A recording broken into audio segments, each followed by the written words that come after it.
ನಮಸ್ಕಾರ. ಇವತ್ತಿನ ದಿವಸ ಇದೊಂದು ಸಣ್ಣ ಕಾರ್ಯಕ್ರಮಕ್ಕೆ ಅಂದರೆ ನಮ್ಮ ಮೋಹನ್ ಸರ್ ಅವರ ಕೊನೆ ಆಸೆ ಆಗಿತ್ತು. ಏನಂದರೆ ನಟಶೇಖರ ಕಲ್ಯಾಣ್ ಕುಮಾರ್ ಅವರ ಒಂದು ಬಯೋಗ್ರಫಿ ಏನು ಬರೀತಾ ಇದ್ದರು, ಅದೊಂದು ಇವತ್ತು ಸಂಪೂರ್ಣವಾಗಿ ತಮ್ಮೆಲ್ಲರ ಸಹಕಾರದಿಂದ ಇವತ್ತೊಂದು ಮುಗಿಸಿದ್ದೀವಿ. ಅದರದ್ದು ಬಿಡುಗಡೆ ಕಾರ್ಯಕ್ರಮಕ್ಕೆ ತಮಗೇನೆಲ್ಲ ಆಹ್ವಾನ ಕೊಟ್ಟಿದ್ದಕ್ಕೆ ಅವೆಲ್ಲ ಬಂದಿದ್ದೀರಾ, ತುಂಬ ಧನ್ಯವಾದಗಳು. ಇವಾಗ ಮೊದಲನೇದಾಗಿ ದೀಪ ಬೆಳಗೋದ್ರ ಮುಖಾಂತರ ಕಾರ್ಯಕ್ರಮ ಶುರು ಮಾಡೋಣ.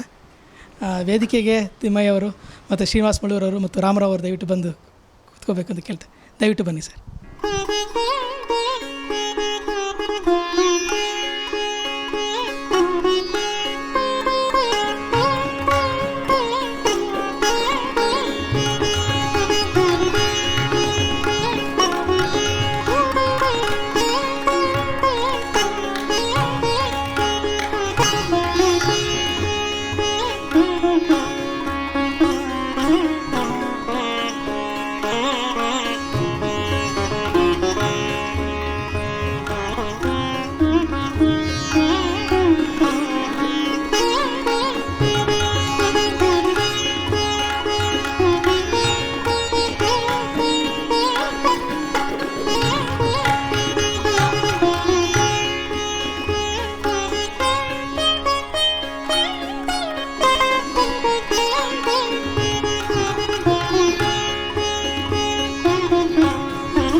ಬೆಳಗಿದ್ದಕ್ಕೆ ಧನ್ಯವಾದಗಳು ಶ್ರೀಮತಿ ಜಲಜಾಶೇಖರ್ ಅವರಿಗೆ.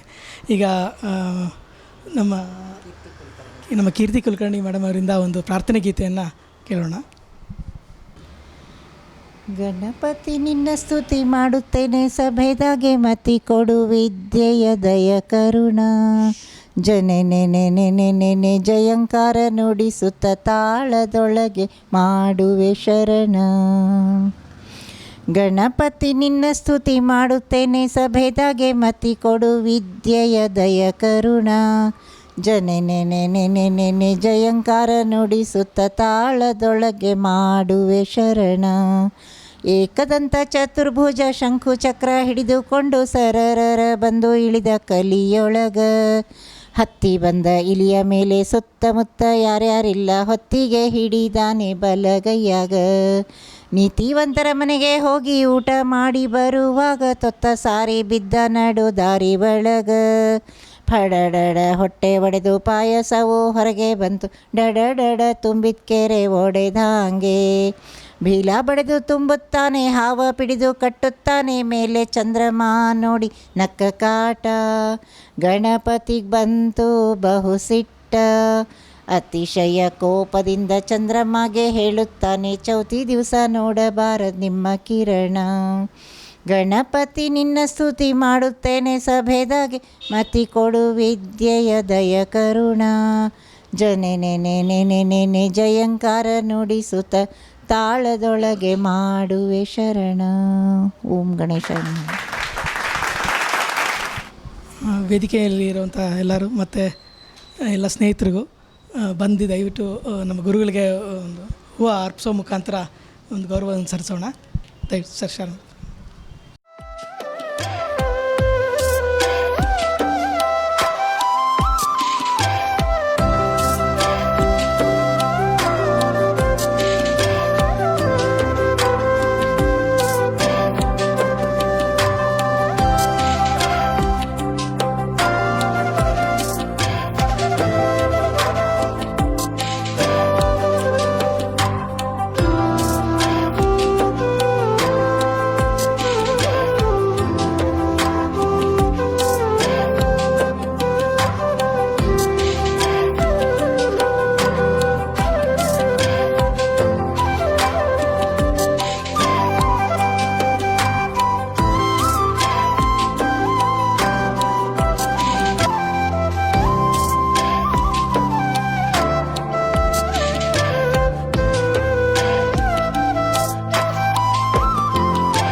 ಇವತ್ತು ನೆರವೇರಿಸುವಂಥ ಕಾರ್ಯಕ್ರಮ ಅಂತಂದರೆ ಈ ನಟಶೇಖರ ಕಲ್ಯಾಣ್ ಕುಮಾರ್ ಅವರ ಜೀವನ ಚರಿತ್ರೆ, ಡಾಕ್ಟರ್ ಆರ್ ಮೋಹನ್ ಕುಮಾರ್ ಕದಮ್ ಅವರು ಏನು ಬರೆದಿದ್ದಾರೆ ಅದರ ಬಿಡುಗಡೆ ಮೊದಲನೇದಾಗಿ. ಎರಡನೇದಾಗಿ ಅವರ ಶಿಷ್ಯ ಆಗಿರ್ತಕ್ಕಂಥ ಶ್ರೀಮತಿ ಶಾಂತಾ ವಾದಿರಾಜ್ ಅವರು 2 ನೀಲಗತಾ ಕವಿತೆ ಸಂಕಲನಗಳನ್ನು ಬರ್ತಿದ್ದಾರೆ. ಸೊ ಅದನ್ನು ಬಿಡುಗಡೆ ಮಾಡ್ತಾಯಿದ್ದೀವಿ. ಮೊದಲನೇದಾಗಿ ಈಗ ವೇದಿಕೆಯಲ್ಲಿರುವಂಥ ಎಲ್ಲ 3 ಗಣ್ಯ ವ್ಯಕ್ತಿಗಳು ದಯವಿಟ್ಟು ಈ ಒಂದು ಕಾರ್ಯಕ್ರಮ ನಡೆಸ್ಕೊಡ್ಬೇಕು ಅಂತ ಕೇಳ್ತೀವಿ.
ಈಗ ಶ್ರೀಮತಿ ಶಾಂತಾ ವಾದಿರಾಜ್ ಅವರು ಬರ್ತಿರೋವಂಥ 2 ನೀಲಗತಾ ಕವಿತೆ ನೀಲಗತಾ ಸಂಕಲನ. ಬನ್ನಿ ಮೇಡಮ್. ಒಂದು ಆಡಿಸಿದಳು ಯಶೋಧ, ಇನ್ನೊಂದು ದೇವಿ ಮನೆ ಅಂತ.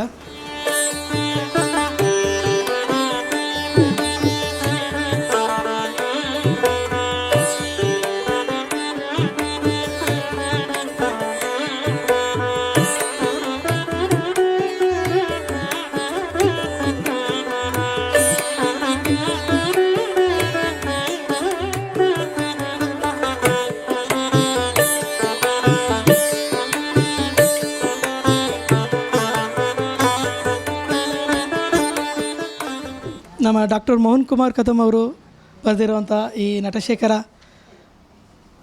ಕಲ್ಯಾಣ್ ಕುಮಾರ್ ಅವರ ಏನು ಜೀವನ ಚರಿತ್ರೆ ಇದೆಯಲ್ಲ, ಈ ಒಂದು ಕನಸನ್ನು ಸಾಕಾರಗೊಳಿಸೋದಕ್ಕೆ ಹಿಂದೆ ಬಹಳಷ್ಟು ಜನಗಳ ಶ್ರಮ ಇದೆ. ಮೊದಲನೇದಾಗಿ ಇದನ್ನು ಮಾಡಲೇಬೇಕು, ಹೇಗಾದರೂ ಮಾಡಿ ತೆರೆಗೆ ಪುಸ್ತಕ ರೂಪದಲ್ಲಿ ಬರಬೇಕು ಅಂತ ಒಂದು ಸಂಕಲ್ಪ ಮಾಡಿದಂಥವರು ಮೊದಲನೇದಾಗಿ ಅವರ ಶಿಷ್ಯರಾದಂಥ ಮಂಜುನಾಥ್ ಅವರು. ಸೊ ಅವರ ಜೊತೆಗೆ ಬೆನ್ನೆಲುಬಾಗಿ ನಾನು ನಿಂತ್ಕೋತೀನಿ. ಖಂಡಿತ ಇದೊಂದು ಅವರು ಆಸೆ ಆಗಿತ್ತು. ಎಲ್ಲ ಪ್ರತಿಯೊಂದು ದಾಖಲೆಗಳನ್ನು ಸಂಗ್ರಹಿಸಿ ಒಂದು ಡ್ರಾಫ್ಟು ಅಂಥವರೆಗೂ ತೊಗೊಂಬಂದು ಅವ್ರ ಟೇಬಲ್ ಮೇಲೆ ಇತ್ತು. ಅವರು ಕಾಲವಾದಾಗ ಖಂಡಿತ ಇದೊಂದು ಮಾಡಲೇಬೇಕು ಅಂತ ಅವ್ರು ಹೇಳಿದಾಗ ಖಂಡಿತ ನಿಮ್ಮ ಜೊತೆ ನಾನು ಇರ್ತೀನಿ ಅಂತ ಹೇಳಿದೆ. ಅದರ ಮೊದಲನೇ ಪ್ರಯತ್ನ ಆಗಿ ಅದನ್ನು ಒಂದು ಆರ್ಡರ್ ಆಗಿ ಮಾಡಬೇಕಾಗಿ ಅಂತ ನಿರ್ಧಾರ ಆದಾಗ ಅದನ್ನು ಪ್ರಾರಂಭ ಮಾಡಿದವರು ಶ್ರೀಮತಿ ಶಾಂತಾ ವಾದಿರಾಜ್ ಅವರು. ಅದರ ನಂತರ ಕರೆಕ್ಷನ್ಸ್ಗೆ ಬಂದಾಗ ಶ್ರೀಯುತ ಶ್ರೀನಿವಾಸ್ ಮಳ್ಳೂರವರು, ಶ್ರೀ ತಿಮ್ಮಯ್ಯನವರು, ಶ್ರೀಮತಿ ಜಲಜಾ ಶೇಖರ್ ಅವರು ಮತ್ತು ಶ್ರೀ ರಾಮರಾವ್ ಅವರು, ಈ ಇಷ್ಟು ಜನರು ಅದರ ಒಂದೊಂದು ಹಂತದಲ್ಲೂ ಕರೆಕ್ಷನ್ಸ್ ಹಾಕ್ಕೊಳ್ತಾ ಬಂದು ಇಂಪ್ರೂವೈಸ್ ಮಾಡಿ ಅದನ್ನು ಒಂದು ಪುಸ್ತಕ ರೂಪದಲ್ಲಿ ಏನು ಒಂದು ಬರಬೇಕು ಅವ್ರದ್ದೊಂದು ಏನು ಕನಸಾಗಿತ್ತು ಬಹುಶಃ ಆ ಒಂದು ಆರ್ಡರಲ್ಲಿ ಇದನ್ನು ಎಲ್ಲ ರೆಡಿ ಮಾಡಿಕೊಂಡು. ಸೊ ನನ್ನದೇ ಸಂಸ್ಥೆ ಮನು ಎಂಟರ್ಟೈನ್ಮೆಂಟ್ ನೆಟ್ವರ್ಕ್ ಏನು ನನ್ನದೊಂದು ಫಿಲ್ಮ್ ಪ್ರೊಡಕ್ಷನ್ ಕಂಪ್ನಿ ಇತ್ತು, ಇದರದೇ ಒಂದು ಪಬ್ಲಿಕೇಶನ್ ವಿಂಗನ್ನು ಇದಕ್ಕೋಸ್ಕರನೇ ಪ್ರಾರಂಭ ಮಾಡಿದೆ. ಇದೊಂದು ಕಾರ್ಯನೂ ಆಗಲಿ ಅಂತ ಅಂದ್ಬಿಟ್ಟು. ಹಾಗಾಗಿ ನಮ್ಮದೊಂದು ಪಬ್ಲಿಕೇಶನ್ ವಿಂಗಿಂದ ಈಗಾಗಲೇ ಹಕ್ಕು ಅಂತ ಒಂದು ಪುಸ್ತಕ ಕಥಾ ಸಂಕಲನ ಸರ್ ಅವರದ್ದು ಆಲ್ರೆಡಿ ಬಿಡುಗಡೆ ಆಗಿದೆ ಹೋದ ವರ್ಷ. ಅದು ಈಗ ಸ್ಟೇಟ್ ಲೈಬ್ರರಿಗೆ ಸೆಲೆಕ್ಟ್ ಕೂಡ ಆಗಿದೆ. ಸೊ ಇದು ಅವ್ರ 2ನೇ ಕೃತಿ. ಅಂದರೆ ಅವರಿಲ್ಲ ನಂತರ ಬರ್ತಾ ಇರೋವಂಥದ್ದು. ಅವ್ರದ್ದೊಂದು ಕನಸಾಗಿತ್ತು, ಈ ನಮ್ಮ ಕನ್ನಡ ಚಲನಚಿತ್ರರಂಗದ 3 ಕುಮಾರತ್ರೆಯರು ಅಂತ ಏನಿದ್ದಾರೆ, ಉದಯ್ ಕುಮಾರ್ ಅವರು, ಕಲ್ಯಾಣ್ ಕುಮಾರ್ ಅವರು ಮತ್ತು ಡಾಕ್ಟರ್ ರಾಜ್ಕುಮಾರ್ ಅವರು, ಇವರು 3 ಜನರ ಬಯೋಗ್ರಫಿ ಬರೆದಂಥ ಏಕೈಕ ವ್ಯಕ್ತಿ ಆಗಬೇಕು ಅನ್ನೋ ಒಂದಿತ್ತು. ಆ ಒಂದು ಪ್ರಯತ್ನದಲ್ಲಿ ಬಹಳ ಹಿಂದೆಯೇ ಉದಯ್ ಕುಮಾರ್ ಅವರ ಬಗ್ಗೆ ಜೀವನ ಚರಿತ್ರೆ ಬಿಡುಗಡೆ ಆಗಿದೆ. ಇದು 2ನೇದು ಆಗಿತ್ತು ಕಲ್ಯಾಣ್ ಕುಮಾರ್ ಅವ್ರ ಬಗ್ಗೆ. ಮತ್ತು ರಾಜ್ಕುಮಾರ್ ಅವ್ರ ಬಗ್ಗೆಯೂ ಎಲ್ಲ ಮಾಹಿತಿಗಳನ್ನ ಪ್ರಾರಂಭ ಮಾಡಿದರು ಆಗಷ್ಟೇ. ವಿಶೇಷವಾದ ಅಂದರೆ ಈಗಾಗಲೇ ಹಲವಾರು ಕೃತಿಗಳು ಡಾಕ್ಟರ್ ರಾಜ್ಕುಮಾರ್ ಅವ್ರ ಬಗ್ಗೆ ಬಂದುಬಿಟ್ಟಿದೆ ಹೊಸತನ. ಬಟ್ ಅದರಲ್ಲೂ ಇನ್ನೇನಾದ್ರು ಒಂದು ವಿಶೇಷವಾಗಿದ್ದೇ ಇರುತ್ತೆ. ಆ ಒಂದು ದೃಷ್ಟಿಕೋನ ನಾನು ಟಚ್ ಮಾಡ್ತೀನಿ. ಆ ಒಂದು ವಿಚಾರದಲ್ಲಿ ಇದೊಂದು ವಿಶೇಷವಾಗಿದ್ದೇ ಇರುತ್ತೆ ನನ್ನ ಪುಸ್ತಕ ಅಂತ ಹೇಳ್ಕೊಂಡು ಬರ್ತಾಯಿದ್ರು. ಅದರಲ್ಲಿ ಒಂದು ಪ್ರಯತ್ನ ಕೂಡ ಒಂದೆರಡು ಹೆಜ್ಜೆ ಪ್ರಾರಂಭ ಮಾಡಿದರು. ಬಟ್ ಆದರೆ ವಿಧಿ ಅವ್ರನ್ನ ಕರೆಸ್ಕೊಂಡ್ಬಿಡ್ತು. ಅದೊಂದು ಕನಸ ಹಾಗೆ ಉಳೀತು. ಅಟ್ಲೀಸ್ಟ್ ಈಗ ಇಬ್ಬರು ಹತ್ರ ಇರೋದಂತೂ ಖಂಡಿತ ಈ ಪುಸ್ತಕ ರೂಪದಲ್ಲಿ ಬಂದಿದೆ. ಅದನ್ನು ಇದು ಈ ಹಂತಕ್ಕೆ ಬರೋದಕ್ಕೆ ಕಾರಣರಾದಂಥ ಎಲ್ರಿಗೂ ನಾನು ಇವತ್ತಿನ ದಿವಸ ಧನ್ಯವಾದಗಳನ್ನು ಹೇಳ್ತಾ ಇದ್ದೀನಿ. ಶ್ರೀನಿವಾಸ್ ಮಳೂರವರು ಒಂದೆರಡು ಮಾತು ಹೇಳಬೇಕು ಅಂತ ಕೇಳ್ಕೊತೀನಿ. ಎಲ್ಲರಿಗೂ ನಮಸ್ಕಾರ. ನನ್ನ ಅವರ ಸ್ನೇಹ ಸಂಬಂಧ ಪ್ರಾರಂಭ ಆಗಿದ್ದು 1988ರಲ್ಲಿ. ಫೆರೆಂಟ್ ಫಿಲಾಸಫರ್ ಗೈಡ್ ಈ 3 ಆಯಾಮಗಳಲ್ಲಿ ಒಂದು ಸಂಬಂಧವನ್ನು ಕಟ್ಟಿಕೊಂಡಂಥವರು ನಾವುಗಳು, ಅಥವಾ ಕಟ್ಟಿಕೊಳ್ಳುವುದಕ್ಕೆ ನೆರವಾದಂಥವರು ಮೋಹನ್ ಕುಮಾರ್ ಅವರು. ನಾವು ಸೇರಿದ್ದು 88ರಲ್ಲಿ ಒಂದು ಕ್ಯಾಸೆಟನ್ನು ಬಿಡುಗಡೆ ಮಾಡಬೇಕು ಅಂತಕ್ಕಂಥ ಉದ್ದೇಶದಿಂದ. ಹಾಗಾಗಿ ಅವ್ರದ್ದೊಂದು 4 ಹಾಡು, ನನ್ನದೊಂದು 5 ಹಾಡುಗಳು ಸೇರಿ ಅವತ್ತಿಗೆ ಚಿನ್ನಾರಿ ನನ್ನ ಸಿಂಗಾರಿ ಅನ್ನುವ ಹೆಸರಿನಲ್ಲಿ ಬಿಡುಗಡೆ ಆಯಿತು. ಅದು ಲಹರಿಗೆ ಮಾರಾಟವಾಯಿತು. ಲಹರಿಯಲ್ಲಿ ಆವತ್ತಿನ ಒಂದು ರೀತಿಯ ಸುನಾಮಿ ರೀತಿಯಲ್ಲಿ ಬಂದಂತಹ ಹಂಸಲೇಖ ಅವರ ದಾಳಿಯ ಎದುರು ನಮ್ಮ ಕ್ಯಾಸೆಟ್ಗಳು ನಿಲ್ಲಕ್ಕಾಗಲಿಲ್ಲ. ಅವರು ಆವಾಗ ಎಲ್ಲರ ಮನೆ ಮದ್ದಾಗಿರ್ತಕ್ಕಂಥದ್ದು ಅವತ್ತು ಹಂಸಲೇಖ ಅವರ ಹಾಡುಗಳು ಮತ್ತು ಅವರ ಸಂಗೀತ, ಸಂಯೋಜನೆ, ಸಾಹಿತ್ಯ ಇದೇ ಎಲ್ಲ ಕಡೆಯೂ ಆರ್ಭಟ ನಡೆಸ್ತಾ ಇತ್ತು. ಅದರ ಆರ್ಭಟದಲ್ಲಿ ನಮ್ಮದು ಕಳೆದು ಹೋಗ್ಬಿಡ್ತು. ತದನಂತರ ನಾವು ಇದೇ ರೀತಿಯ ಪ್ರಯತ್ನಗಳನ್ನು ಮಾಡ್ಕೊಂಡು ಬಂದ್ವಿ. ಅವರಿಗೆ ಸಿನಿಮಾ ಎಂಬುದು ಒಂದು ಪ್ಯಾಷನ್. ಎಷ್ಟರ ಮಟ್ಟಿಗೆ ಪ್ಯಾಷನ್ ಅಂತಂದರೆ ಸಿನಿಮಾ ರಂಗವನ್ನು ಪ್ರವೇಶ ಮಾಡೋದಕ್ಕೆ ಯಾವುದಾದ್ರು ಒಂದು ಸಣ್ಣ ದಾರಿ, ಸಣ್ಣ ಸುಳುವು ಸಿಕ್ಕರೂ ಸಾಕು, ಅದರ ಮುಖಾಂತರ ಪ್ರಾಮಾಣಿಕ ಪ್ರಯತ್ನವನ್ನು ಮಾಡ್ತಾಯಿದ್ರು. ಅದರ ಫಲವಾಗಿಯೇ ಶುರುವಾಗಿದ್ದು ನಾವು ಕ್ಯಾಸೆಟ್ ಬಿಡುಗಡೆ ಮಾಡ್ತಕ್ಕಂಥದ್ದು, ಮಗದೊಂದು ಗೀತ ರಚನೆ ಮಾಡ್ತಕ್ಕಂಥದ್ದು, ಹೀಗೆ ಪ್ರಾರಂಭ ಆಗಿದ್ದು. ತದನಂತರ ನಿಮಗೆ ಎಲ್ರಿಗೂ ಗೊತ್ತಿರಬಹುದು, ಪ್ರಸಂಗದ ಗೆಂಡೆ ತಿಮ್ಮ ಆ ನಿರ್ದೇಶಕರ ಜೊತೆ ಕುಳಿತು ನಾನು ಅವರಿಬ್ಬರು ಸಹ ಚಿತ್ರಕಥೆಯನ್ನು ಬರೆಯೋದಕ್ಕೆ, ಸಂಭಾಷಣೆ ಬರೆಯೋದಕ್ಕೆ ಪ್ರಾರಂಭ ಮಾಡಿದ್ವಿ. ಸೊ ಯಾವುದೂ ಕೈಗೂಡಲಿಲ್ಲ. ಇವ್ರ ಮುಖಾಂತರ ಅವರ ಆಸೆ ಈಡೇರಿತು ಅಂತ ನಾನು ಅಂದ್ಕೊಳ್ತೀನಿ. ಮನೋಹರ್ ಮುಖಾಂತರ ಅವರು ಒಂದು ಚಿತ್ರವನ್ನು ನಿರ್ಮಾಣ ಮಾಡಿ ನಿರ್ದೇಶನ ಮಾಡಿದರು. ಆ ಚಿತ್ರಕ್ಕೆ ಅವರು ಸಾಹಿತ್ಯ ಮತ್ತು ಕತೆ ಅವ್ರದ್ದೇನೋ ಅಲ್ಲ, ನಾಡಿಸೋದು ಅವರು. ಸೊ ಹಾಗಾಗಿ ಅದೊಂದು ಅಷ್ಟರ ಮಟ್ಟಿಗೆ ಅವರ ಆಸೆ ಅಲ್ಲಿ ಈಡೇರಿತು. ಒಂದು ಪರಿಶುದ್ಧ ಬದುಕಿಗೆ ಉದಾಹರಣೆಯನ್ನು ಕೊಡುವುದಾದರೆ ನಾವು ಮೋಹನ್ ಕುಮಾರ್ ಅವರ ಬದುಕನ್ನು ಕೊಡಬಹುದು. ಸ್ನೇಹಜೀವಿ, ಎಲ್ಲರನ್ನೂ ಗೌರವಿಸ್ತಾಯಿದ್ರು. ಅವರಲ್ಲಿರ್ತಕ್ಕಂಥ ಅಂತಃಕರಣ. ನನ್ನ ಮತ್ತು ಅವರ ನಡುವೆ ವಾಗ್ಯುದ್ಧಗಳು ಎಷ್ಟೋ ನಡೆದಿವೆ ಈ ಕೊಠಡಿನಲ್ಲಿ. ಏನು ಅಂತಂದರೆ, ಯಾವುದಾದ್ರೂ ಒಂದು ವಿಚಾರಗಳನ್ನು ತೆಗೆದುಕೊಂಡಾಗ ಸ್ವಲ್ಪ ವೈಚಾರಿಕವಾಗಿ ಯೋಚನೆ ಮಾಡ್ತಕ್ಕಂಥ ನಾನು ವೈಚಾರಿಕ ನಿಲುವನ್ನು ಪ್ರಕಟಪಡಿಸಿದಾಗ ಅದನ್ನು ಸ್ವಲ್ಪ ಖಂಡಿಸೋರು ಅವರು. ಬಿಡ್ರಿ ನಿಮ್ಮದೆಲ್ಲ ಹಾಗೆ ಹೀಗೆ, ಎಷ್ಟು ದಿನ ನಿಮ್ಮದು ಹಾರಾಟ ಅನ್ನೋ ಲೆಕ್ಕಕ್ಕೆ ಹೇಳೋರು. ಅದು ಒಂದು ಸಾತ್ವಿಕವಾದಂತಹ ಕೋಪ ಅವ್ರದ್ದು. ನಾವು ಅವರ ಕೋಪವನ್ನು ಯಾವತ್ತೂ ಕೋಪ ಅಂತ ಪರಿಗಣಿಸಲೇ ಇರಲಿಲ್ಲ. ಅದನ್ನು ಸಹ ಒಂದು ರೀತಿ ಹಾಸ್ಯವಾಗಿ ತೆಗೆದುಕೊಂಡು ನಾವು ಅವರ ಬಾಂಧವ್ಯವನ್ನು ಮುಂದುವರಿಸ್ಕೊಂಡೇ ಹೋದ್ವಿ. ಚರ್ಚೆಯಿಂದಾಗಿ ನನಗೇನಪ್ಪ ನನಗೆ ಹೆಚ್ಚು ಲಾಭ ಆಗ್ತಾಯಿತ್ತು. ಗಂಧದ ಜೊತೆ ಗುದ್ದಾಡ್ತಾ ಇದ್ದೆ ನಾನು. ಹಾಗಾಗಿ ನನ್ನ ಮೈ ಪರಿಮಳವನ್ನು ಪಡ್ಕೊಳ್ತಾ ಇತ್ತು. ಅವರಂಥ ವಿದ್ವತ್ತು, ಆ ಪಾಂಡಿತ್ಯ ಸ್ವಲ್ಪ ಹಂಚಿಕೊಂಡು ನನ್ನ ಒಂದು ಜ್ಞಾನದ ಒಂದು ಇದನ್ನು ಸ್ವಲ್ಪ ಹೆಚ್ಚಿಸ್ಕೊಳ್ಳೋಕ್ಕೆ ಸಾಧ್ಯತೆ ಆಯಿತು. ಅದಕ್ಕಾಗಿ ನಾನು ಅವರಿಗೆ ಋಣಿಯಾಗಿರ್ತೀನಿ ಯಾವ ಕಾಲಕ್ಕೂ. ಹೀಗೆ ಸಾಗಿದಂಥದ್ದು ಸಾಯುವ ಮುನ್ನ, ಅಂದರೆ 2 ದಿನಕ್ಕೆ ಮುನ್ನ ಅವ್ರನ್ನ ಭೇಟಿ ಮಾಡಿದ್ದೆ. ಅವ್ರನ್ನ ಸೋಮವಾರ ಬರ್ತೀನಿ ನಾನು ಅಂತ ಅಂದ್ಬಿಟ್ಟು ಹೇಳಿಬಿಟ್ಟು ಹೋಗಿದ್ದೆ. ಸೋಮವಾರ ಯಾವುದೋ ತುರ್ತು ಕೆಲಸದ ಮೇಲೆ ನಾನು ಊರು ಹೋಗಬೇಕಾಗಿ ಬಂತು. ಆಗ ಊರು ಹೋಗೋಕ್ಕೆ ಬಸ್ ಸ್ಟ್ಯಾಂಡಲ್ಲಿ ನಿಂತಿದ್ದೀನಿ. ಸುಯೋಧನ ಫೋನ್ ಮಾಡಿದ, ಅಪ್ಪಾಜಿ ಹೋಗ್ಬಿಟ್ರು ಅಂತ ಅಂದ್ಬಿಟ್ಟು. ಸೊ ಒಂದು ಆಘಾತಕಾರಿ ಸುದ್ದಿ ಅದು. ಯಾವುದೇ ರೀತಿಯ ಸುಳಿವನ್ನು ನೀಡದೇ ಹೊರಟೋಗ್ಬಿಟ್ರು ಅವರು. ಸಾವಿನ ಸುಳಿವು ಎಲ್ಲೂ ಸಹ ನಮಗೆ ಸಿಗಲಿಲ್ಲ. ಅದು ದಿಢೀರ್ ನಿರ್ಗಮನ, ಅದೊಂದು ಆಘಾತ. ಒಟ್ಟಿನಲ್ಲಿ ಒಂದು ಜೀವನ ಮೌಲ್ಯವನ್ನು, ಜೀವನ ಪ್ರೀತಿಯನ್ನು ಎಲ್ಲರಿಗೂ ಕಲಿಸಿಕೊಟ್ಟು, ಅಕಾಡೆಮಿಕ್ಕಾಗಿ ಎಷ್ಟು ಹೇಳಬೇಕೋ ಅದರ ಹೊರತಾಗಿ ಜೀವನ ಮೌಲ್ಯಗಳನ್ನು ಮತ್ತು ಪ್ರೀತಿಯನ್ನು ಕಲಿಸಿಕೊಟ್ಟಂತಹ ಮೇಷ್ಟ್ರು ಅಂತಂದರೆ ನಮ್ಮ ಮೋಹನ್ ಕುಮಾರ್ ಅವರು. ಇಷ್ಟನ್ನು ಹೇಳಿ ನಾನು ನನ್ನ ಮಾತನ್ನು ಮುಗಿಸ್ತೇನೆ. ಧನ್ಯವಾದಗಳು. ಧನ್ಯವಾದ ಶ್ರೀನಿವಾಸ್ ಮಳೂರವರಿಗೆ. ಅವರ ಮತ್ತು ಮೋಹನ್ ಸರ್ ಅವರ ಸಂಬಂಧ ಇಷ್ಟು ಆಗಾಢವಾಗಿತ್ತು ಅನ್ನೋದನ್ನು ನಮಗೆ ಎಲ್ಲ ಪರಿಚಯ ಮಾಡಿಕೊಟ್ಟಿದ್ದಾರೆ. ಈಗ ಅವರ ಮತ್ತೊಬ್ಬರು ಶಿಷ್ಯ ಆದಂಥ ಶ್ರೀ ತಿಮ್ಮಯ್ಯನವರು ಒಂದೆರಡು ಮಾತಾಡಬೇಕು ಅಂತ ಕೇಳ್ಕೊತೀನಿ. ಸ್ನೇಹಿತರೆ, ಎಲ್ಲರಿಗೂ ನಮಸ್ಕಾರ. ನನಗೂ ಮೇಷ್ಟ್ರಿಗೂ ಸಂಬಂಧ 1980ರಿಂದ 1980ರಲ್ಲಿ ನಾನು ಆನೇಕಲ್ನಲ್ಲಿ ASB ಜೂನಿಯರ್ ಕಾಲೇಜಿನಲ್ಲಿ ದ್ವಿತೀಯ ದರ್ಜೆಯಲ್ಲಿ PU ಕಲಿತಾ ಇದ್ದೆ. ನಾನು PUCನಲ್ಲಿ ನಾನಲ್ಲಿದ್ದಾಗ ಅವರು ನನಗೆ ಮೇಷ್ಟ್ರು. ಅವರು ಆಗ ತಾನೇ ಕೊಂಗಾಡಿಯಪ್ಪ ಕಾಲೇಜಿನಿಂದ ಅಲ್ಲಿಗೆ ಬಂದಿದ್ದರು ಅಂತ ಅಂದ್ಕೊತೀನಿ ನಾನು.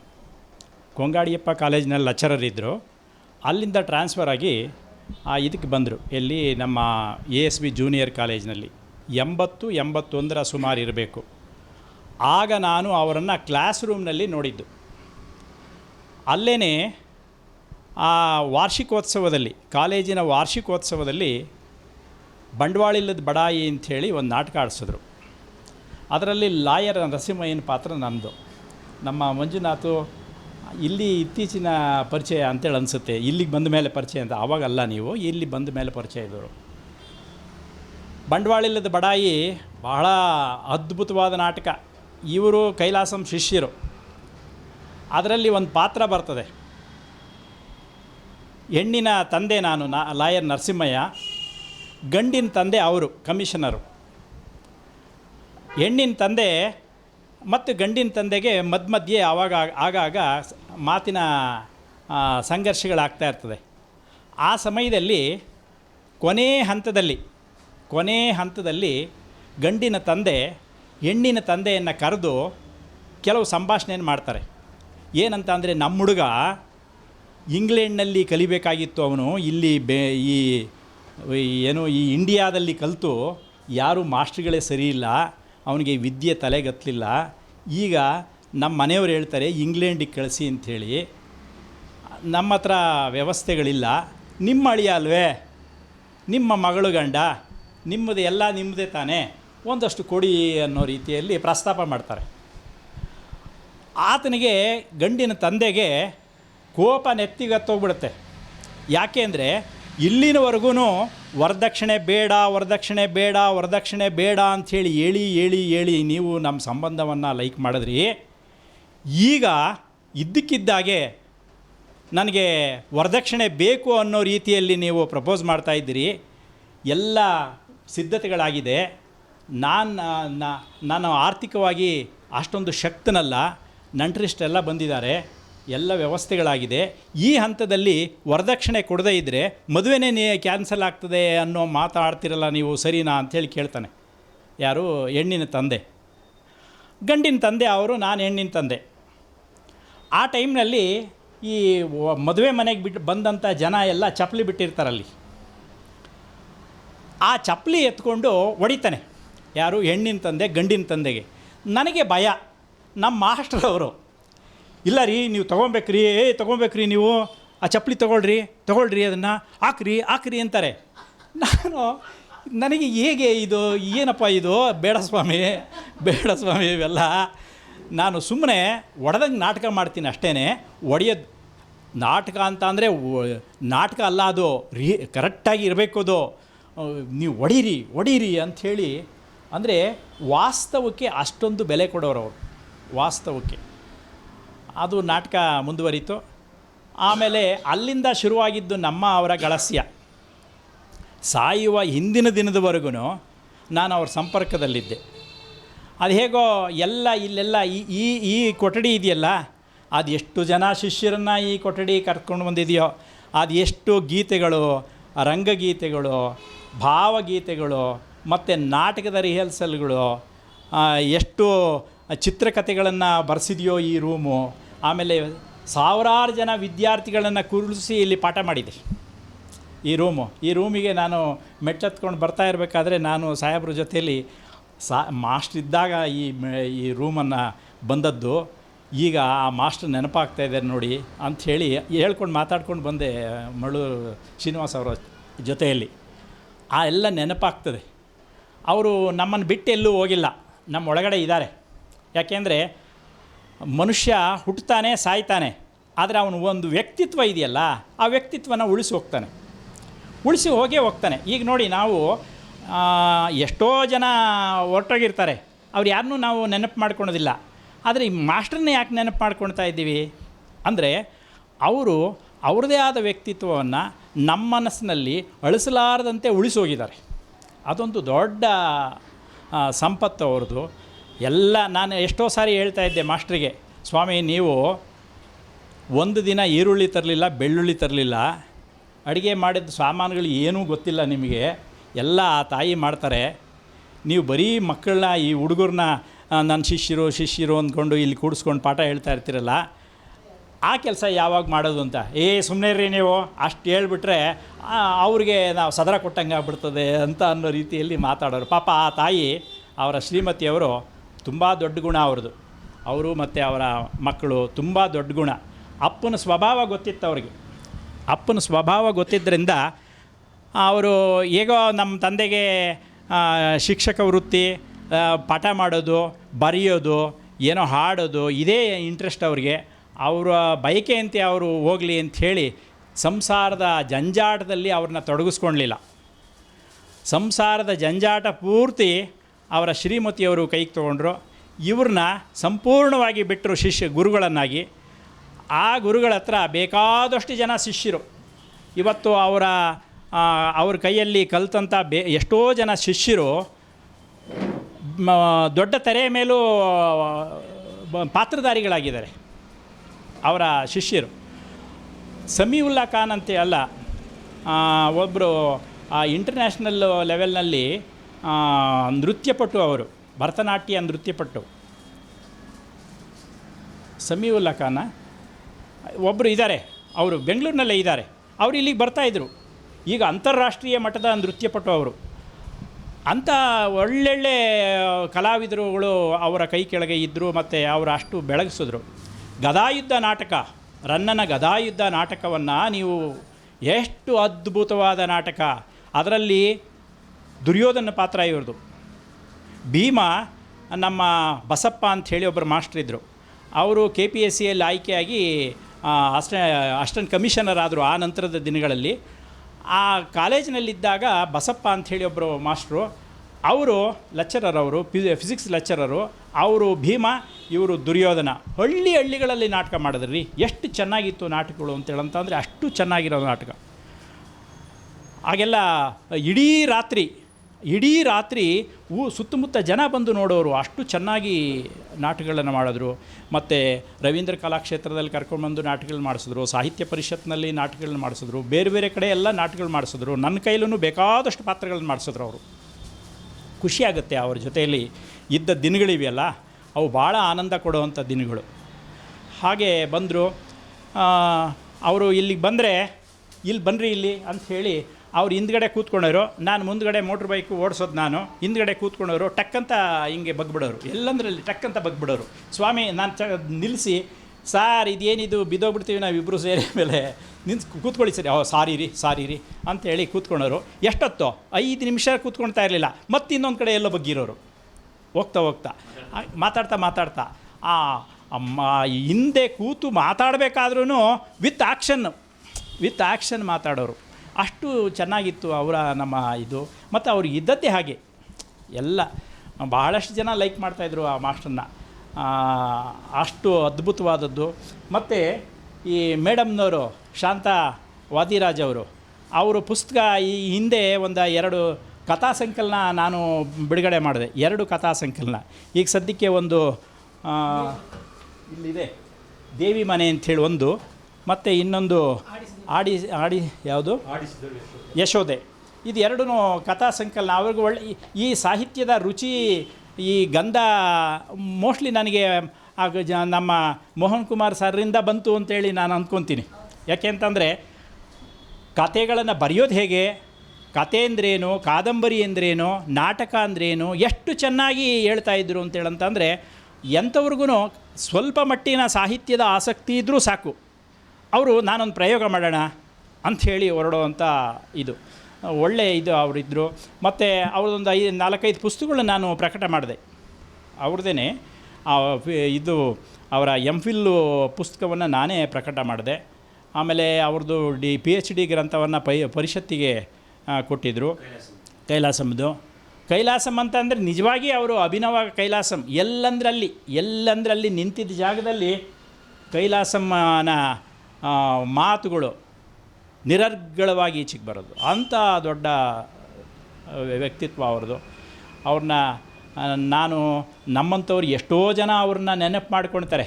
ಅವರು ಅವರ ಶಿಷ್ಯರ ಸ್ಮೃತಿ ಪಟಲದಿಂದ ಅವರು ಯಾವತ್ತೂ ಮಾಸೋದಿಲ್ಲ. ಅಷ್ಟು ಚೆನ್ನಾಗಿ ಅವರು ನಮಗೆ ಪಾಠಗಳನ್ನು ಮಾಡಿದ್ರು. ಮತ್ತು ಜೀವನದ ಮೌಲ್ಯಗಳನ್ನು ಹೇಳ್ತಾಯಿದ್ರು. ಬರೀ ಪಾಠ ಮಾಡಿದ್ದು ಅಷ್ಟೇ ಅಲ್ಲ, ಜೀವನದ ಮೌಲ್ಯಗಳಿವೆಯಲ್ಲ, ಅದು ಮನುಷ್ಯ ಕುಲಂ ತಾನೊಂದೇ ವಲಂ ಅನ್ನುವ ಹಿನ್ನೆಲೆಯಲ್ಲಿ ಇಲ್ಲಿ ಯಾರು ಬಂದವ್ರಿಗೆ ಯಾರಿಗೂ ಯಾವ ಇದು ಲ್ಯಾಂಗ್ವೇಜ್ ಯಾರ್ದು, ನಿಮ್ಮದು ಜಾತಿ ಯಾವುದು ಎಂದೂ ವಿಚಾರಿಸಿದವರಲ್ಲ ಅವರು.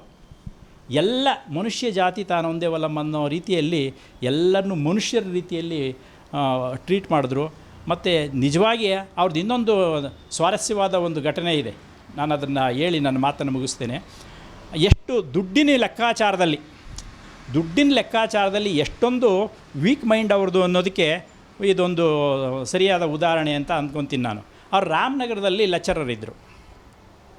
ರಾಮನಗರದಲ್ಲಿ ಲೆಕ್ಚರರ್ ಇದ್ದಾಗ ಆಗೆಲ್ಲ ಈಗೆಲ್ಲ ನಮಗೆ HRMS ಅಂತೇಳಿ ನಾವೆಲ್ಲ ಈ ಒಂದು ಸರ್ಕಾರಿ ವೃತ್ತಿಯಲ್ಲಿ HRMS ಮೂಲಕ ನಾವು ಸಂಬಳ ನಮ್ಮ ಅಕೌಂಟಿಗೆ ಬಂದುಬಿಡ್ತದೆ. ಅವರು ಆಗ ಮೊದಲು ಆ ಥರ ಇರಲಿಲ್ಲ. ನಮ್ಮ ಕಾಲೇಜಿನಲ್ಲಿ ಎಷ್ಟು ಮಾಸ್ಟ್ರುಗಳು ಬೇರೆ ಬೇರೆ SDC FDC ಯಾರ್ಯಾರಿದ್ದಾರೆ ಅವ್ರದ್ದು ಏನು ಸ್ಯಾಲ್ರಿ ಇದೆ ಅಷ್ಟನ್ನು ಟ್ರೆಜರಿಯಿಂದ ತೊಗೊಂಬರೋರು, ತೊಗೊಂಡು ಬಂದು ಡಿಸ್ಪರ್ಸ್ ಮಾಡ್ತಾಯಿದ್ರು. ಎಷ್ಟೆಷ್ಟು ಯಾರ್ಯಾರ್ದು ಸಂಬಳ ಅಕ್ವಿಟೆನ್ಸ್ ನೋಡಿಕೊಂಡು ಕ್ಯಾಶೇ ಕೊಡ್ತಾಯಿದ್ರು. ಅಕ್ವಿಟೆನ್ಸ್ ನೋಡಿಕೊಂಡು ಸೈನ್ ಹಾಕ್ಸ್ಕೊಂಡು ಕ್ಯಾಶ್ ಕೊಡೋರು. ಆಗ ಇದ್ದದ್ದು ಅವ್ರದ್ದು 15,000 ಸಂಬಳ. ಅದು 15,000 ಅಂತ ಅಂದರೆ ಅದು ತುಂಬ ವ್ಯಾಲ್ಯೂ ಇತ್ತು, ಅದಕ್ಕೆ ತುಂಬ ವ್ಯಾಲ್ಯೂ ಇತ್ತದು. ಅದು ಆವತ್ತಿನ ದಿನಗಳಲ್ಲಿ 15,000 ಸಂಬಳ ತಗೊಂಡಿದ್ದಾರೆ. ಅವ್ರದ್ದೊಂದು ಪರ್ಸ್ ಇತ್ತು, ಆ ಪರ್ಸ್ನೊಳಗೆ ಇಟ್ಕೊಂಡಿದ್ದಾರೆ. ಆ ಕೈಯನ್ನು ಅದರೊಳಗೆ ಹಾಕ್ಕೊಂಡು ಹಿಂಗೆ ಇಟ್ಕೊಂಡು ಬಂದವ್ರೆ. ಅಂದರೆ ಇದರಲ್ಲಿ ದುಡ್ಡಿದೆ, ಇದು 1 ತಿಂಗಳದ್ದು ಸಂಬಳ ನಂದು, ನನ್ನ ಬದುಕು ಇಡೀ ತಿಂಗಳದ್ದು ಜೀವನ ಇದೆ ಇದರೊಳಗೆ, ಹುಡುಗರು ಮಕ್ಕಳಿದ್ದಾರೆ, ಹೆಂಡ್ತಿ ಇದ್ದಾಳೆ, ಆ ಕುಟುಂಬ ಇವೆಲ್ಲ ನಮ್ಮ ಕಲ್ಪನೆಗೆ ಬರುತ್ತೆ ಅಲ್ವೇ. ಸಂಬಳ ತೊಗೊಂಡ್ರೆ ಅವು ಏನಿಲ್ಲ ಅಳ್ಳಾಡ್ಸ್ಕೊಂಡು ಹಿಂಗೆ ಬಂದ್ರಂತೆ. ಬಂದವ್ರು ಏನು ಮಾಡಿದ್ದಾರೆ, ತುಂಬ ಜನ ಆ ರಾಮನಗರದ ಇದರಿಂದ ಬೆಂಗಳೂರಿಗೆ ಬರೋದಕ್ಕೆ ಸಿಕ್ಕಾಪಟ್ಟೆ ಜನ. ಒಂದು ಬಸ್ ಯಾವುದೋ ಗೌರ್ಮೆಂಟ್ ಬಸ್ ಬಂದಿದೆ. ಆ ಬಸ್ನಲ್ಲಿ ಇವರು ಟಿಕೆಟ್ ಸೀಟ್ ಹಿಡಿಯೋದಕ್ಕೆ ಆ ಕಿಟಕಿಯಲ್ಲಿ ಇಟ್ಬಿಟ್ಟಿದ್ದಾರೆ ಆ ಚೀಲನ. 15,000ದ್ದು ಹ್ಯಾಂಡ್ ಪರ್ಸ್ನಲ್ಲಿ ಇತ್ತಲ್ಲ, ಅದನ್ನಲ್ಲಿ ಇಟ್ಟದ್ದು. ಏನಕ್ಕೆ ಇಟ್ಟವ್ರೆ ಅಂತ ಅಂದರೆ ಅವ್ರಿಗೆ ಅದೇ ಅಷ್ಟೇ, ನನಗೆ ಸೀಟು ಬೇಕು, ಸೀಟು ಇದೆ ಅಂತ. ಯಾರು ನೋಡ್ಕೊಂಡಿದ್ರೋ ಏನೋ, ಇವರು ಹತ್ತಿಬಿಟ್ಟು ಆ ಇಕ್ಕಟ್ಟಿನಲ್ಲಿ ಅಲ್ಲಿಗೆ ಬರೋ ಅಷ್ಟೊತ್ತಿಗೆ ಅಲ್ಲಿ ಅದಿಲ್ವೇ ಇಲ್ಲ. ಎತ್ಕೊಂಡು ಯಾರೋ ಹಿಡ್ಕೊಂಡು ಹೊರಟ್ಬಿಟ್ಟಿದ್ದಾನೆ ಅವನು. ಅವಾಗ ಹೇಳೋರು, ನೋಡ್ರಿ ಹಿಂಗೆ ಆಗ್ಬಿಡ್ತ್ಕಂಡ್ರಿ ಅಂತೇಳಿ. ಸ್ವಾಮಿ, ನಿಮಗೆ ನಾನು ಹೇಳ್ತಾಯಿದ್ದೆ, ಸುಮ್ಮನೆ ನಾವು ತಮಾಷೆಯಾಗಿ ಮಾತಾಡ್ತಾ ಇದ್ದೋ. ಮತ್ತು ಬಹಳ ಈ ರೀತಿ ಅವರು ಆರ್ಥಿಕವಾಗಿ ಎಂದೂ ಲೆಕ್ಕ ಮಾಡಿದವರಲ್ಲ. ಆರ್ಥಿಕವಾಗಿ ಇದು ಹಣಕಾಸಿನಲ್ಲಿ ಬದುಕನ್ನಾಗಲಿ, ಸ್ನೇಹವನ್ನಾಗಲಿ ಅಥವಾ ವೃತ್ತಿಯನ್ನಾಗಲಿ ಹಣಕಾಸಿನಲ್ಲಿ ಅಳೆದವರಲ್ಲ ಅವರು. ಅವ್ರಿಗೇನಿದ್ರೂ ವಿಶಾಲತೆ, ಅವರು ಶಿಷ್ಯರು, ಇವರು ಸ್ನೇಹಿತರು, ಈ ಕಲ್ಪನೆ ಒಳಗೇ ಬದುಕಿದವರು ಅವರು ಅವರು ಬದುಕಿದ್ದಾಗ ಬೇಕಾದಷ್ಟು ಕೆಲಸಗಳನ್ನು ಇದೆಯಲ್ಲ, ಇದೇನಿದು ನಟಶೇಖರ ಕಲ್ಯಾಣ್ ಕುಮಾರ್ ಕತೆ. ಇದು ಅವರು ಇದ್ದಾಗ ಬೇರೆ ಬೇರೆ ಕಡೆ ಎಲ್ಲ ಹೋಗಿ ಅದನ್ನು ಇಂಟರ್ವ್ಯೂ ಮಾಡ್ತಾಯಿದ್ರು. ಈ ಬುಕ್ಕನ್ನು ಬರ್ಕೊಂಡು ಬಂದು ಇಲ್ಲಿ ಇಟ್ಕೊಳೋರು, ಅವರು ಇಡೋರು. ಆಮೇಲೆ ಇದು ಸರ್ ಇದು ಏನು ಇದು ನಮಗೆ ಯಾರಿಗೂ ಗೊತ್ತಾಗೋದೇ ಇಲ್ವಾ ನಿಮ್ಮ ಇದೆ ಅಂತೇಳಿ ಹೇಳ್ತಾ ಇದ್ದೋ ನಾವು. ಇಲ್ಲ ರೀ ನನಗೆಲ್ಲ ಗೊತ್ತಾಗ್ತದೆ ರೀ, ಯಾವಾಗ ಯಾವುದೇ ಯಾವ ಪ್ಯಾರ ಆದಮೇಲೆ ಯಾವ ಪ್ಯಾರ ಬರಬೇಕು ಇದೆಲ್ಲ ಗೊತ್ತಾಗ್ತದೆ ರೀ ನನಗೆ ಅಂತ ಅನ್ನೋರು. ತಗೊಂಬರೋರು ಎಷ್ಟು ಮಾಹಿತಿ ಎತ್ಕೊಂಬರೋರು ಅಂತಂದರೆ ಹೊರಗಡೆ ಹೋದರೆ ಅವ್ರು ಯಾವಾಗಲೂ ಹೆಚ್ಚಿಗೆ ಸಾಹಿತ್ಯ ಪರಿಷತ್ನಲ್ಲಿ ಹೋಗಿ ಆ ಲೈಬ್ರರಿಲಿ ಕೂತ್ಕೊಳ್ಳೋರು. ಇಲ್ಲಾಂದರೆ ಆ ರಿಸರ್ವ್ ಬ್ಯಾಂಕ್ ಎದುರಿಗೆ ಒಂದು ಲೈಬ್ರರಿ ಇದೆ, ಅದು ನೋಡಿದ್ದೀರಲ್ಲ, ನೃಪತುಂಗ ರಸ್ತೆ ಒಳಗಡೆ ಯಾವುದದು ಮಿಥಿಕ್ ಸೊಸೈಟಿಯಲ್ಲಿ ಯಾವಾಗಲೂ ಕೂತ್ಕೊಳ್ಳೋರು. ಅಲ್ಲಿ ಶಾಸನಗಳದ್ದು ಹಳೇ ಕಡತಗಳು ಎಲ್ಲ ಇರೋವು, ಅಲ್ಲೋಗಿ ಕೂತ್ಕೊಳ್ಳೋರು. ಮತ್ತು ಕಲ್ಯಾಣ್ ಕುಮಾರ್ ಅವರಿಗೆ ಬಂದು ಜೀವನ ಚರಿತ್ರೆ ಬರೀಬೇಕು ಅಂಥೇಳಿ ಅವ್ರ ಮನಸ್ಸಿಗೆ ಬಂದಾಗ ಅವರು ಕಲ್ಯಾಣ್ ಕುಮಾರ್ ಜೊತೆಯಲ್ಲಿ ಯಾರ್ಯಾರಿದ್ದರೂ ಅವೆಲ್ಲ ಒಂದು ಪಟ್ಟಿ ಮಾಡಿ ಅವರು ಬೆಂಗಳೂರಿನಲ್ಲಿ ಎಲ್ಲೆಲ್ಲಿ ಸಿಗ್ತಾರೆ ಅಥವಾ ಹೊರಗಡೆ ಎಲ್ಲೆಲ್ಲಿ ಸಿಗ್ತಾರೆ ಇದೆಲ್ಲ ಪಟ್ಟಿ ಮಾಡಿಕೊಂಡು ಅವರಿಂದ ಇಂಟರ್ವ್ಯೂ ಯಾಕೆಂತಂದ್ರೆ ಆವಾಗ ಇರಲಿಲ್ಲ ಇವರು ಮಾಡೋರು, ಅವೆಲ್ಲ ಮಾಡ್ಕೊಂಡು ತೊಗೊಂಡು ಬಂದು ಇಟ್ಟಿದ್ರು. ಆ ನಂತರದಲ್ಲಿ ಪಾಪ ನಮ್ಮ ಮನು ಅವರು ಇದರೆಲ್ಲ ಕೊಡುಗೆ, ಇದರೆಲ್ಲ ಸಾರ್ಥಕ ಬದುಕಿನ ಚಿತ್ರಣ ನಮ್ಮ ಮನು ಅವರಿಗೆ ಸಲ್ತಕ್ಕಂಥದ್ದು. ಯಾಕೆ ಅಂತಂದರೆ ಅವರು ಬಹಳ ಕಷ್ಟ ಬಿದ್ದು ಇವ್ರದ್ದೆಲ್ಲ ಲಿಪಿಗಳನ್ನು ಒಂದು ಕಡೆ ಸೇರಿಸಿ ಅದನ್ನು ಪ್ರಿಂಟ್ ಮಾಡಿಸಿ, ಮತ್ತು ಇದು ಸಾರ್ ಇದು ಏನೋ ಹಿಂದೆ ಮುಂದೆ ಆದಂಗಿದೆ ನೋಡಿ ಸಾರ್, ಇದು ಯಾಕೋ ಸರಿಯಾಗಿ ಬರ್ತಾಯಿಲ್ಲ ಅಂತೇಳಂತ ಅನ್ನೋರು. ನೀವು ಒಂದಷ್ಟು ಎಲ್ಲ ತಿದ್ದುಕೊಟ್ಟಿದ್ದೀರಿ, ನಾನು ಎಲ್ಲ ತಿದ್ದಿದ್ದೀನಿ, ಇದನ್ನು ತಿದ್ದಿ. ಯಾಕೆ ಅಂತಂದರೆ ಅದಕ್ಕೆ ಮೊದಲನೇ ಪ್ಯಾರ ಬರೋದು ಇನ್ನೆಲ್ಲ ಹೋಗಿ ಸೇರ್ಕೊಂಬಿಟ್ಟಿರೋದು, ಅದನ್ನು ಹೇಗೆ ಬರಬೇಕು ಅದನ್ನು ಅಂಥೇಳಿ ನೀಟಾಗಿ ಇದನ್ನು ನಾನು ಒಂದಷ್ಟು ಮಾಡಿಕೊಟ್ಟಿದ್ದೀನಿ. ಮತ್ತು ಅವ್ರ ಬದುಕು ಸಾರ್ಥಕವಾದದ್ದು. ಅಂಥ ನಾವು ಅಂಥ ಶಿಷ್ಯರಾಗಿ ಅವ್ರ ಜೊತೆಯಲ್ಲಿ ಅವತ್ತಿಂದ ಉಳ್ಕೊಂಡು ಬಂದೋ. ಮತ್ತು ಅದೊಂದು ಪುಣ್ಯದ ಕೆಲಸ. ಮತ್ತು ಯಾವಾಗಲೂ ನೆನಪು, ಸ್ಮೃತಿ ಮೇಲೆ ಇರೋವಂಥದ್ದು ನೆನಪು ಅಂಥೇಳಿ ನಾನು ಭಾವಿಸ್ತೇನೆ. ಅವ್ರನ್ನ ಕಳ್ಕೊಂಡು ನಾವು ಒಂದು ರೀತಿಯಲ್ಲಿ ಅಯ್ಯೋ ಅನಿಸುತ್ತೆ ಒಂದೊಂದು ಸಾರಿ, ಎಲ್ಲೋ ಒಂದೊಂದು ಸಾರಿ. ನಿಜವಾಗಿ ಹೇಳ್ತೀನಿ, ನಾನು ಎಲ್ಲಾದರೂ ಒಂದೊಂದು ಸಾರಿ ಕನಸು ಬಿದ್ದರೆ ಆ ಮೇಷ್ಟ್ರ ಜೊತೆಯಲ್ಲಿ ಎಲ್ಲೋ ಒಳಗ್ದಂಗೆ ಕಾಣಿಸುತ್ತೆ. ಅದು ಆ ದಿನಗಳಲ್ಲಿ ಹಾಗೇ ಅನಿಸೋದು. ಅಯ್ಯೋ ಮೇಷ್ಟ್ರು ಮಲ್ಕೊಳ್ಬೇಕಾದ್ರೆ ನಾವು ಮೇಷ್ಟ್ರದ್ದೇನಾದರೂ ನೆನಪು ಮಾಡ್ಕೊಂಡು ಮಲ್ಕೊಂಡ್ರೆ ಎಲ್ಲೋ ಕನಸು ಬಿದ್ದು ಅವ್ರ ಜೊತೇಲಿ ಎಲ್ಲೋ ಅಲ್ದಾಡ್ದಂಗೆ, ಎಲ್ಲೋ ಬಸವನಗುಡಿಲಿ ಎಲ್ಲೋ ಹೋದಂಗೆ, ಅವ್ರ ಜೊತೇಲಿ ಏನೋ ಮಾತಾಡ್ದಂಗೆ, ಈ ಥರ ಆಗ್ಬಿಡೋದು ಒಂದೊಂದು ಸಾರಿ ಆ ದಿನಗಳಲ್ಲಿ. ಅಷ್ಟು ನಮಗೆ ಕಾಡ್ತಾ ಇರೋದು ಅವರ ಮನಸ್ಸು, ಅವ್ರ ಜೊತೆಯಲ್ಲಿ ಒಡನಾಟ ಕಾಡ್ತಾ ಇರೋದು. ಆ ಥರದ ಒಡನಾಟ ಇಟ್ಕೊಂಡಿದ್ದಂಥವ್ರು ಅವರು ಯಾವಾಗಲೂ ನಮ್ಮ ಜೊತೆಯಲ್ಲಿ ಇರ್ತಾರೆ ಅಂಥೇಳಿ ನಾನು ಭಾವಿಸ್ತೇನೆ. ಮತ್ತು ನಾನು ಒಬ್ಬನೇ ಅಲ್ಲ, ನನ್ನಂತೆ ಬೇಕಾದಷ್ಟು ಜನ ಶಿಷ್ಯರನ್ನು, ಬೇಕಾದಷ್ಟು ಜನ ಕಲಾವಿದರನ್ನು, ಬೇಕಾದಷ್ಟು ಜನ ಕವಿಗಳನ್ನು, ಬರಹಗಾರರನ್ನು ಸೃಷ್ಟಿ ಮಾಡಿ ಹೋದಂಥವ್ರು. ಆಮೇಲೆ ಬೇಕಾದಷ್ಟು ಜನಕ್ಕೆ ಪಾಠ ಮಾಡಿ ಡಿಗ್ರಿಯನ್ನು ಕೊಡಿಸಿದಂಥವ್ರು ಅವರು. ಅವ್ರದ್ದು ಸಾರ್ಥಕವಾದ ಬದುಕು. ಯಾಕೆಂದರೆ ಮನುಷ್ಯ ಭೂಮಿ ಮೇಲೆ ಹುಟ್ಟುತ್ತಾನೆ ಸಾಯ್ತಾನೆ, ಅದು ಏನೂ ಮಾಡೋಕ್ಕಾಗೋದೇ ಇಲ್ಲ.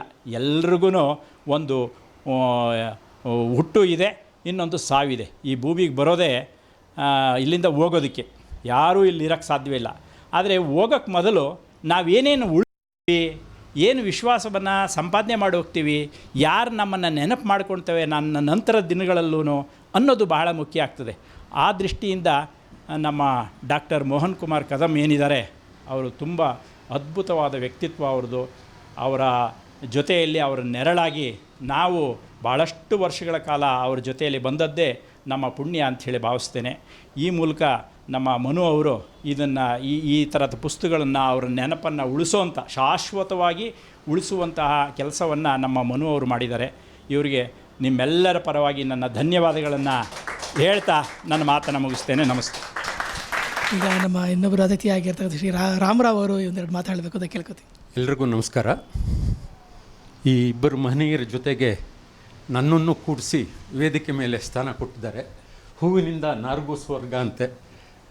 ಹಾಗೆ ನೋಡ್ಕೋದ್ರೆ ನನಗೆ ಡಾಕ್ಟರ್ ಮೋಹನ್ ಕುಮಾರ್ ಅವರ ಪರಿಚಯ ತೀರಾ ಅಂದರೆ ಇವರಿಬ್ಬರಿಗೂ ಇದ್ದಂಥ ಅಷ್ಟು ದೀರ್ಘಕಾಲದ ಪರಿಚಯ ಇರಲಿಲ್ಲ ನನಗೆ.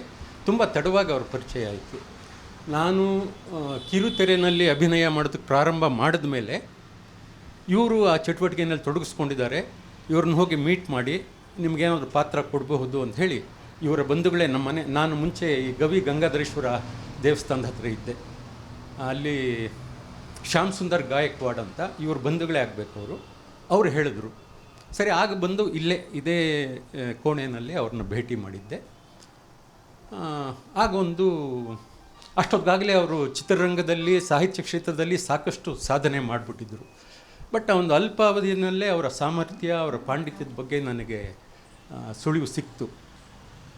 ಒಂದು ಮರಾಠಿ ಮೂಲದ ಒಂದು ಕಿರುಚಿತ್ರ ಎಲ್ಲ, ಒಂದು ಟಿ ವಿ ಸೀರಿಯಲ್ ಮಾಡಬೇಕು ಅಂಥೇಳಿ ಎಲ್ಲ ಪ್ಲ್ಯಾನ್ ಮಾಡ್ಕೊಂಡಿದ್ರು. ಒಂದು ದಿವಸ ಶೂಟಿಂಗು ಸಹ ನಾನು ಕರೆದಿದ್ರು, ನಿಮಗೂ ಒಂದು ಪಾತ್ರ ಇದೆ ಬಟ್ ಇವತ್ತಿಲ್ಲ, ಬನ್ನಿ ಅಲ್ಲಿ ನೀವು ಇರಿ ಅಂಥೇಳಿ. ಇಟ್ಮಡೋನಲ್ಲಿ ಒಂದು ಮನೆಯಲ್ಲಿ ಶೂಟ್ ಮಾಡ್ತಾಯಿದ್ರು. ನನಗೆ ನಿಜವಾಗ್ಲೂ ಆಶ್ಚರ್ಯ ಆಗ್ಬಿಡ್ತು. ಮರಾಠಿ ಆ ಸಂಪ್ರದಾಯಗಳು, ಆ ಉಡುಗೆ ತೊಡುಗೆ ಮತ್ತು ಆಭರಣಗಳು ಎಷ್ಟು ಖುಷಿ ಆಯಿತು ಅಂದರೆ ನನಗೆ. ಆ ಮಾತಂತೂ ಬಿಡಿ, ಇವ್ರದ್ದು ಮನೆ ಮಾತು ಮರಾಠಿ ಮತ್ತು ಕನ್ನಡ ಮರಾಠಿ ಮಿಶ್ರಿತ, ಸ್ವಲ್ಪ ಮರಾಠಿ ಛಾಯೆ ಇರುವಂಥ ಕನ್ನಡ. ಆ ಡೈಲಾಗ್ಸ್ ಅಂತೂ ಇತ್ತು. ಬಹುಶಃ ಇವರೇ ಡೈರೆಕ್ಟ್ ಮಾಡ್ತಿದ್ರು ಅಥವಾ ಇವರು ಬರೀ ಸ್ಕ್ರಿಪ್ಟ್ ಮಾಡಿ ಬೇರೆಯವರು ಡೈರೆಕ್ಟ್ ಮಾಡ್ತಿದ್ರು, ನನಗಷ್ಟು. ಹಾಂ, ಶಿವಾನಂದ್. ಯಾವ ಟೆಕ್ನೋಮಾರ್ಕ್ ಶಿವಾನಂದ್? ಹಾಂ ಹಾಂ. ಸರಿ, ಅಲ್ಲಿ ಹೋಗಿ ಕೂತ್ಕೊಂಡೆ, ಸ್ವಲ್ಪ ಹೊತ್ತು ನೋಡಿದೆ. ಸರ್ ಬರ್ತೀನಿ ಅಂಥೇಳಿ ಹೊರಟೆ. ಇಲ್ಲ ಇಲ್ಲ, ನೀವು ಇರಬೇಕು, ಊಟ ಮಾಡಿಕೊಂಡೇ ಹೋಗ್ಬೇಕು ನೀವು ಅಂಥೇಳಿ ಊಟ ಆಗೋವರೆಗೂ ಅಲ್ಲಿ ನಮ್ಮನ್ನಲ್ಲಿ ಇರಿಸ್ಕೊಂಡ್ರು. ನಾನು ಅಲ್ಲೆಲ್ಲ ನೋಡ್ತಾ ಇದ್ದೆ. ಅವರು ಡೈರೆಕ್ಷನ್ ಅವರಾದ್ರೂ ಅದಕ್ಕೆ ಪೂರಕವಾದಂಥ ಎಲ್ಲ ಮಾಹಿತಿಗಳು, ವಸ್ತ್ರ ಮತ್ತು ಕಾಸ್ಟ್ಯೂಮ್ಸು ಎಲ್ಲ ಎಷ್ಟು ಚೆನ್ನಾಗಿ ವ್ಯವಸ್ಥೆ ಮಾಡಿದರು ಅಂದರೆ, ಇವರಲ್ಲಿ ಬರೀ ಒಬ್ಬ ಲೇಖಕ ಅಷ್ಟೇ ಅಲ್ಲ, ಒಬ್ಬ ದಿಗ್ದರ್ಶಕ ಮತ್ತು ಒಬ್ಬ ಚಿತ್ರ ನಿರ್ಮಾಣ ಮಾಡೋದಕ್ಕೆ ಏನೇನು ಇದೆಲ್ಲ ಬೇಕೋ ಅದೆಲ್ಲನೂ ಇವರಲ್ಲಿದೆ ಅಂಥೇಳಿ ನನಗೆ ಅವತ್ತು ಮನವರಿಕೆ ಆಯಿತು. ಅದಾದಮೇಲೆ ಸುಮಾರು ಇಲ್ಲಿಗೆ ಒಂದು 7-8 ಬಾರಿ ಬಂದಿದ್ದೆ. ಅದನ್ನು ಒಂದು 10 ಎಪಿಸೋಡ್ವರೆಗೂ ಚಿತ್ರೀಕರಣ ಮಾಡಿದ್ರು. ನಂತರ ಕಾರಣಾಂತರದಿಂದ ಅದು ಯಾಕೆ ಅಂತ ಗೊತ್ತಿಲ್ಲ ನನಗೆ, ನಿಲ್ಲಿಸ್ಬಿಟ್ರು.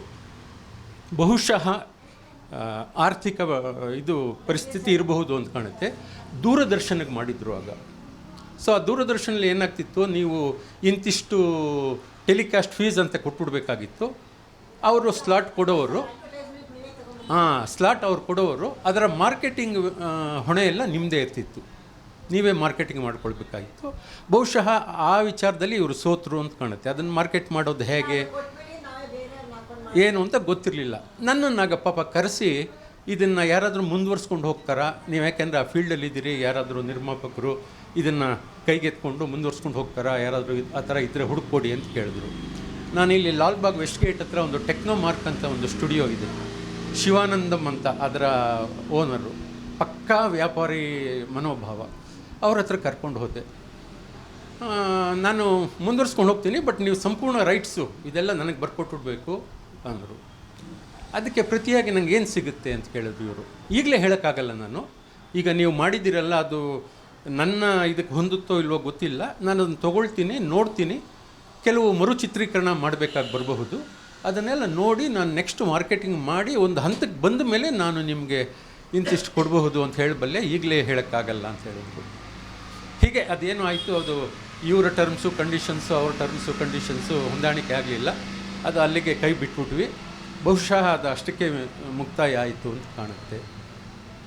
ಬಟ್ ನಾನು ಆಗಲೇ ಹೇಳಿದಾಗೆ ಅಲ್ಪ ಕಾಲದ ಪರಿಚಯ ಆದ್ರೂ ಸಹ ಅವರ ಪಾಂಡಿತ್ಯ, ಅವರ ಸಾಮರ್ಥ್ಯ ಮತ್ತು ಅವರ ಏನು ಒಂದು ಈ ಫೀಲ್ಡಲ್ಲಿ ಅವ್ರಿಗಿದ್ದಂಥ ಪ್ಯಾಷನ್ನು, ಇದ್ರ ಬಗ್ಗೆ ನನಗೊಂದು ಸ್ಪಷ್ಟವಾದಂಥ ಒಂದು ಅರಿವಾಗಿತ್ತು. ಮತ್ತು ಆಗಲೇ ಸರ್ ಹೇಳಿದಾಗೆ ಸ್ನೇಹಜೀವಿ, ಸರಳ ಜೀವಿ, ಎಲ್ಲರ ಜೊತೆನೂ ತುಂಬ ಆತ್ಮೀಯವಾಗಿ ಇರ್ತಾಯಿದ್ರು. ಇದು ಡಾಕ್ಟರ್ ಮೋಹನ್ ಕುಮಾರ್ ಅವ್ರ ಬಗ್ಗೆ. ಇನ್ನು ಕಲ್ಯಾಣ್ ಕುಮಾರ್ ಅವ್ರ ಬಗ್ಗೆ ನನಗೆ 73 ವರ್ಷ ಈಗ. ನಾನು ಹೈಸ್ಕೂಲ್ ವಿದ್ಯಾರ್ಥಿ ಆಗಿದ್ದಾಗಿಂದಲೂ ಇದೊಂದು ಕಾಂಟ್ರವರ್ಸಿಗೆ ಕಾರಣ ಆಗಬಾರ್ದು. ನಾನು ರಾಜ್ಕುಮಾರ್ ಅವ್ರಿಗಿಂತಲೂ ಕಲ್ಯಾಣ್ ಕುಮಾರ್ನವ್ರನ್ನ ಹೆಚ್ಚು ಇಷ್ಟಪಡ್ತಿದ್ದೆ. ಕಾರಣ ಏನು ಅಂದರೆ, ಹಿಂದಿ ಆ್ಯಕ್ಟರ್ಗಳು ಆಗ ಹಾಲಿವುಡ್ ಆ್ಯಕ್ಟರ್ಗಳಿಂದ ಪ್ರಭಾವಿತರಾಗಿದ್ದರು.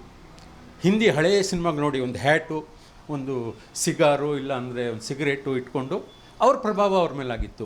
ಕಲ್ಯಾಣ್ ಕುಮಾರ್ ಅವ್ರಿಗೆ ಹಿಂದಿ ನಟರ ಪ್ರಭಾವ ಆಗಿತ್ತು ಅಂತ ಅಂದ್ಕೊಳ್ತೀನಿ. ತುಂಬ ಶಿಸ್ತುಗಾರ, ಸೊಗಸುಗಾರ ಪುಟ್ಟಣ್ಣ ಅಂತ ಹೇಳ್ತಾರಲ್ಲ ಆ ರೀತಿ, ಸ್ಫುರದ್ರೂಪಿ, ಸುರಸುಂದರಾಂಗ, ಫುಲ್ಲು ತಲೆ ತುಂಬ ಕೂದಲು, ಗುಂಗುರು ಕೂದಲು, ಗುಂಡು ಮುಖ, ಒಳ್ಳೆ ಬಣ್ಣ, ಆ ಥರ. ಹಾಗೆ ನನಗೆ ಇವರು ಹೆಚ್ಚು ಇಷ್ಟ ಆಗ್ತಿದ್ರು. ಆಗ ರಾಜ್ಕುಮಾರ್ ಅವರು ಹೆಚ್ಚಾಗಿ ಜಾನಪದ, ಚಾರಿತ್ರಿಕ, ಪೌರಾಣಿಕ ಸಿನಿಮಾಗಳಲ್ಲೇ ಮಾಡ್ತಾಯಿದ್ರು. ಕಲ್ಯಾಣ್ ಕುಮಾರ್ ಅವರು ಸೋಷಿಯಲ್ ಇದಕ್ಕೆ ಬಂದುಬಿಟ್ಟಿದ್ರು. ಆ ಸೂಟು ಬೂಟು ಹಾಕ್ಕೊಂಡು, ಕಪ್ಪು ಕನ್ನಡಕ, ತಂಪು ಕನ್ನಡಕ ಹಾಕ್ಕೊಂಡು ಅವ್ರದ್ದೇ ಆದಂಥ ಒಂದು ಸ್ಟೈಲು ಆ ಇದರಲ್ಲಿ.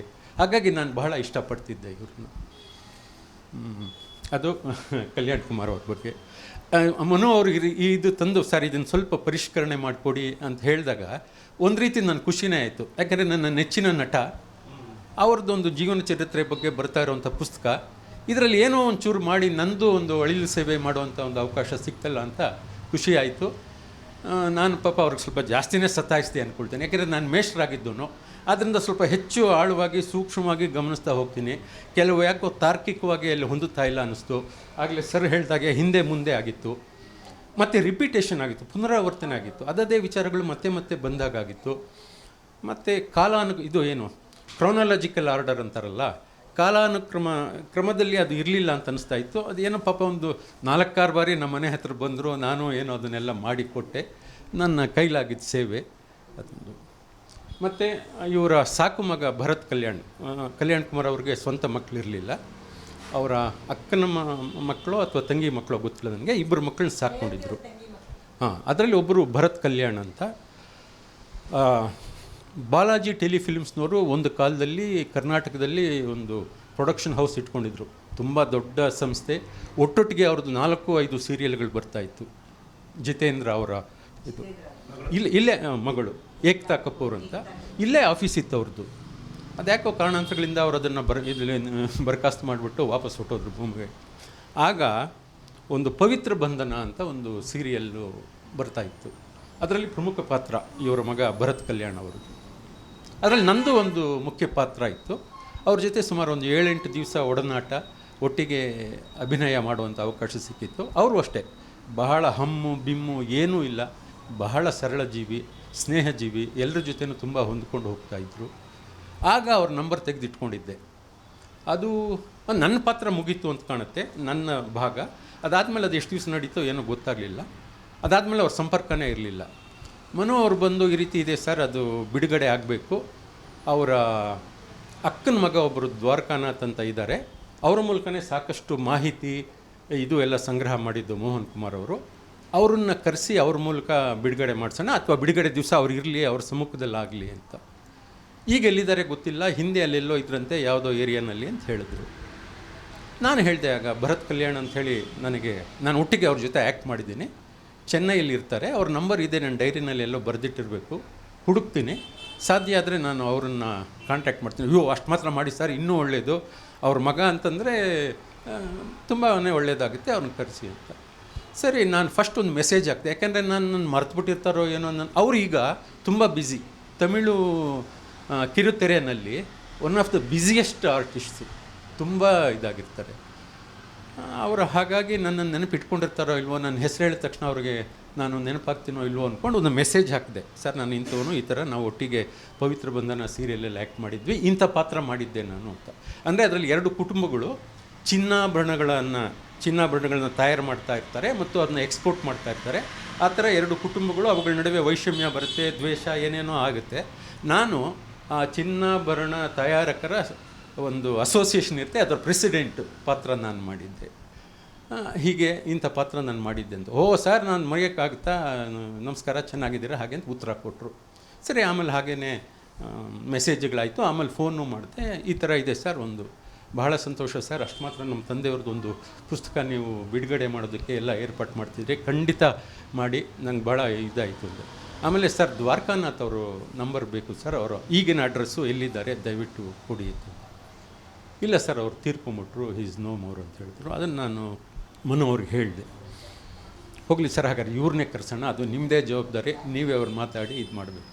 ನಾನು ಅವ್ರ ಹತ್ರ ಪ್ರಸ್ತಾಪ ಮಾಡಿದೆ, ಖಂಡಿತ ಬರ್ತೀನಿ, ಬಟ್ ನನಗೆ ಒಂದು ವಾರ 10 ಡೇಸ್ ಮುಂಚಿತವಾಗಿ ಹೇಳಿದರೆ ನಾನು ಇಲ್ಲಿ ಸ್ವಲ್ಪ ನನ್ನ ಕಾರ್ಯಕ್ರಮನ ಹೊಂದಿಸ್ಕೊಂಡು ಖಂಡಿತ ಬರ್ತೀನಿ ಅಂತ ಹೇಳಿದರು.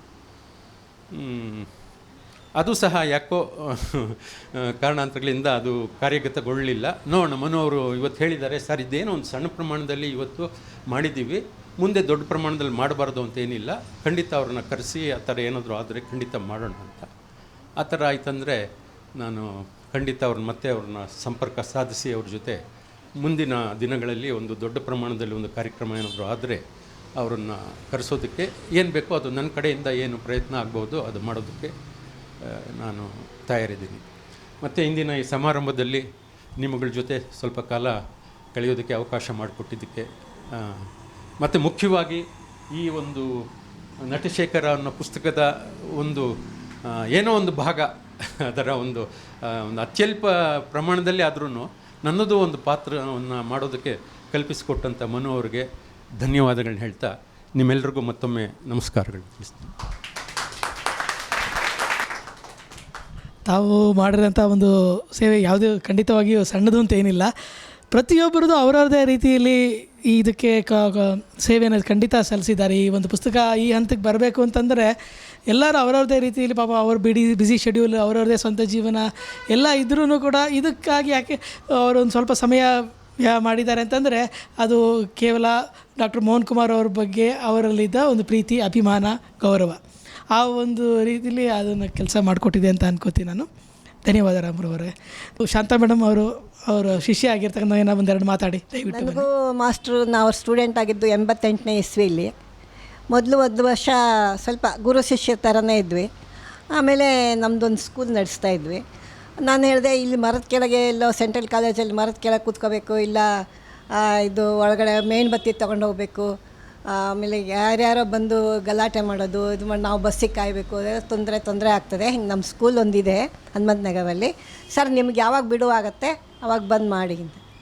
ನಾವು ಶನಿವಾರ ಭಾನುವಾರ ಬರ್ತೀವಿ. ನಾನು ಒಬ್ಬನೇ ಅಲ್ಲ, ನನ್ನ ಜೊತೆಗೆ ಎಷ್ಟು ಸಬ್ಜೆಕ್ಟ್ ಇದೆ ಆ ಸಬ್ಜೆಕ್ಟ್ಗೂ ಎಲ್ಲ ಲೆಕ್ಚರನ್ನು ಹೊಂದಿಸಿ ಕೊಡ್ತೀನಿ ಅಂತ ಹೇಳಿದ್ರು.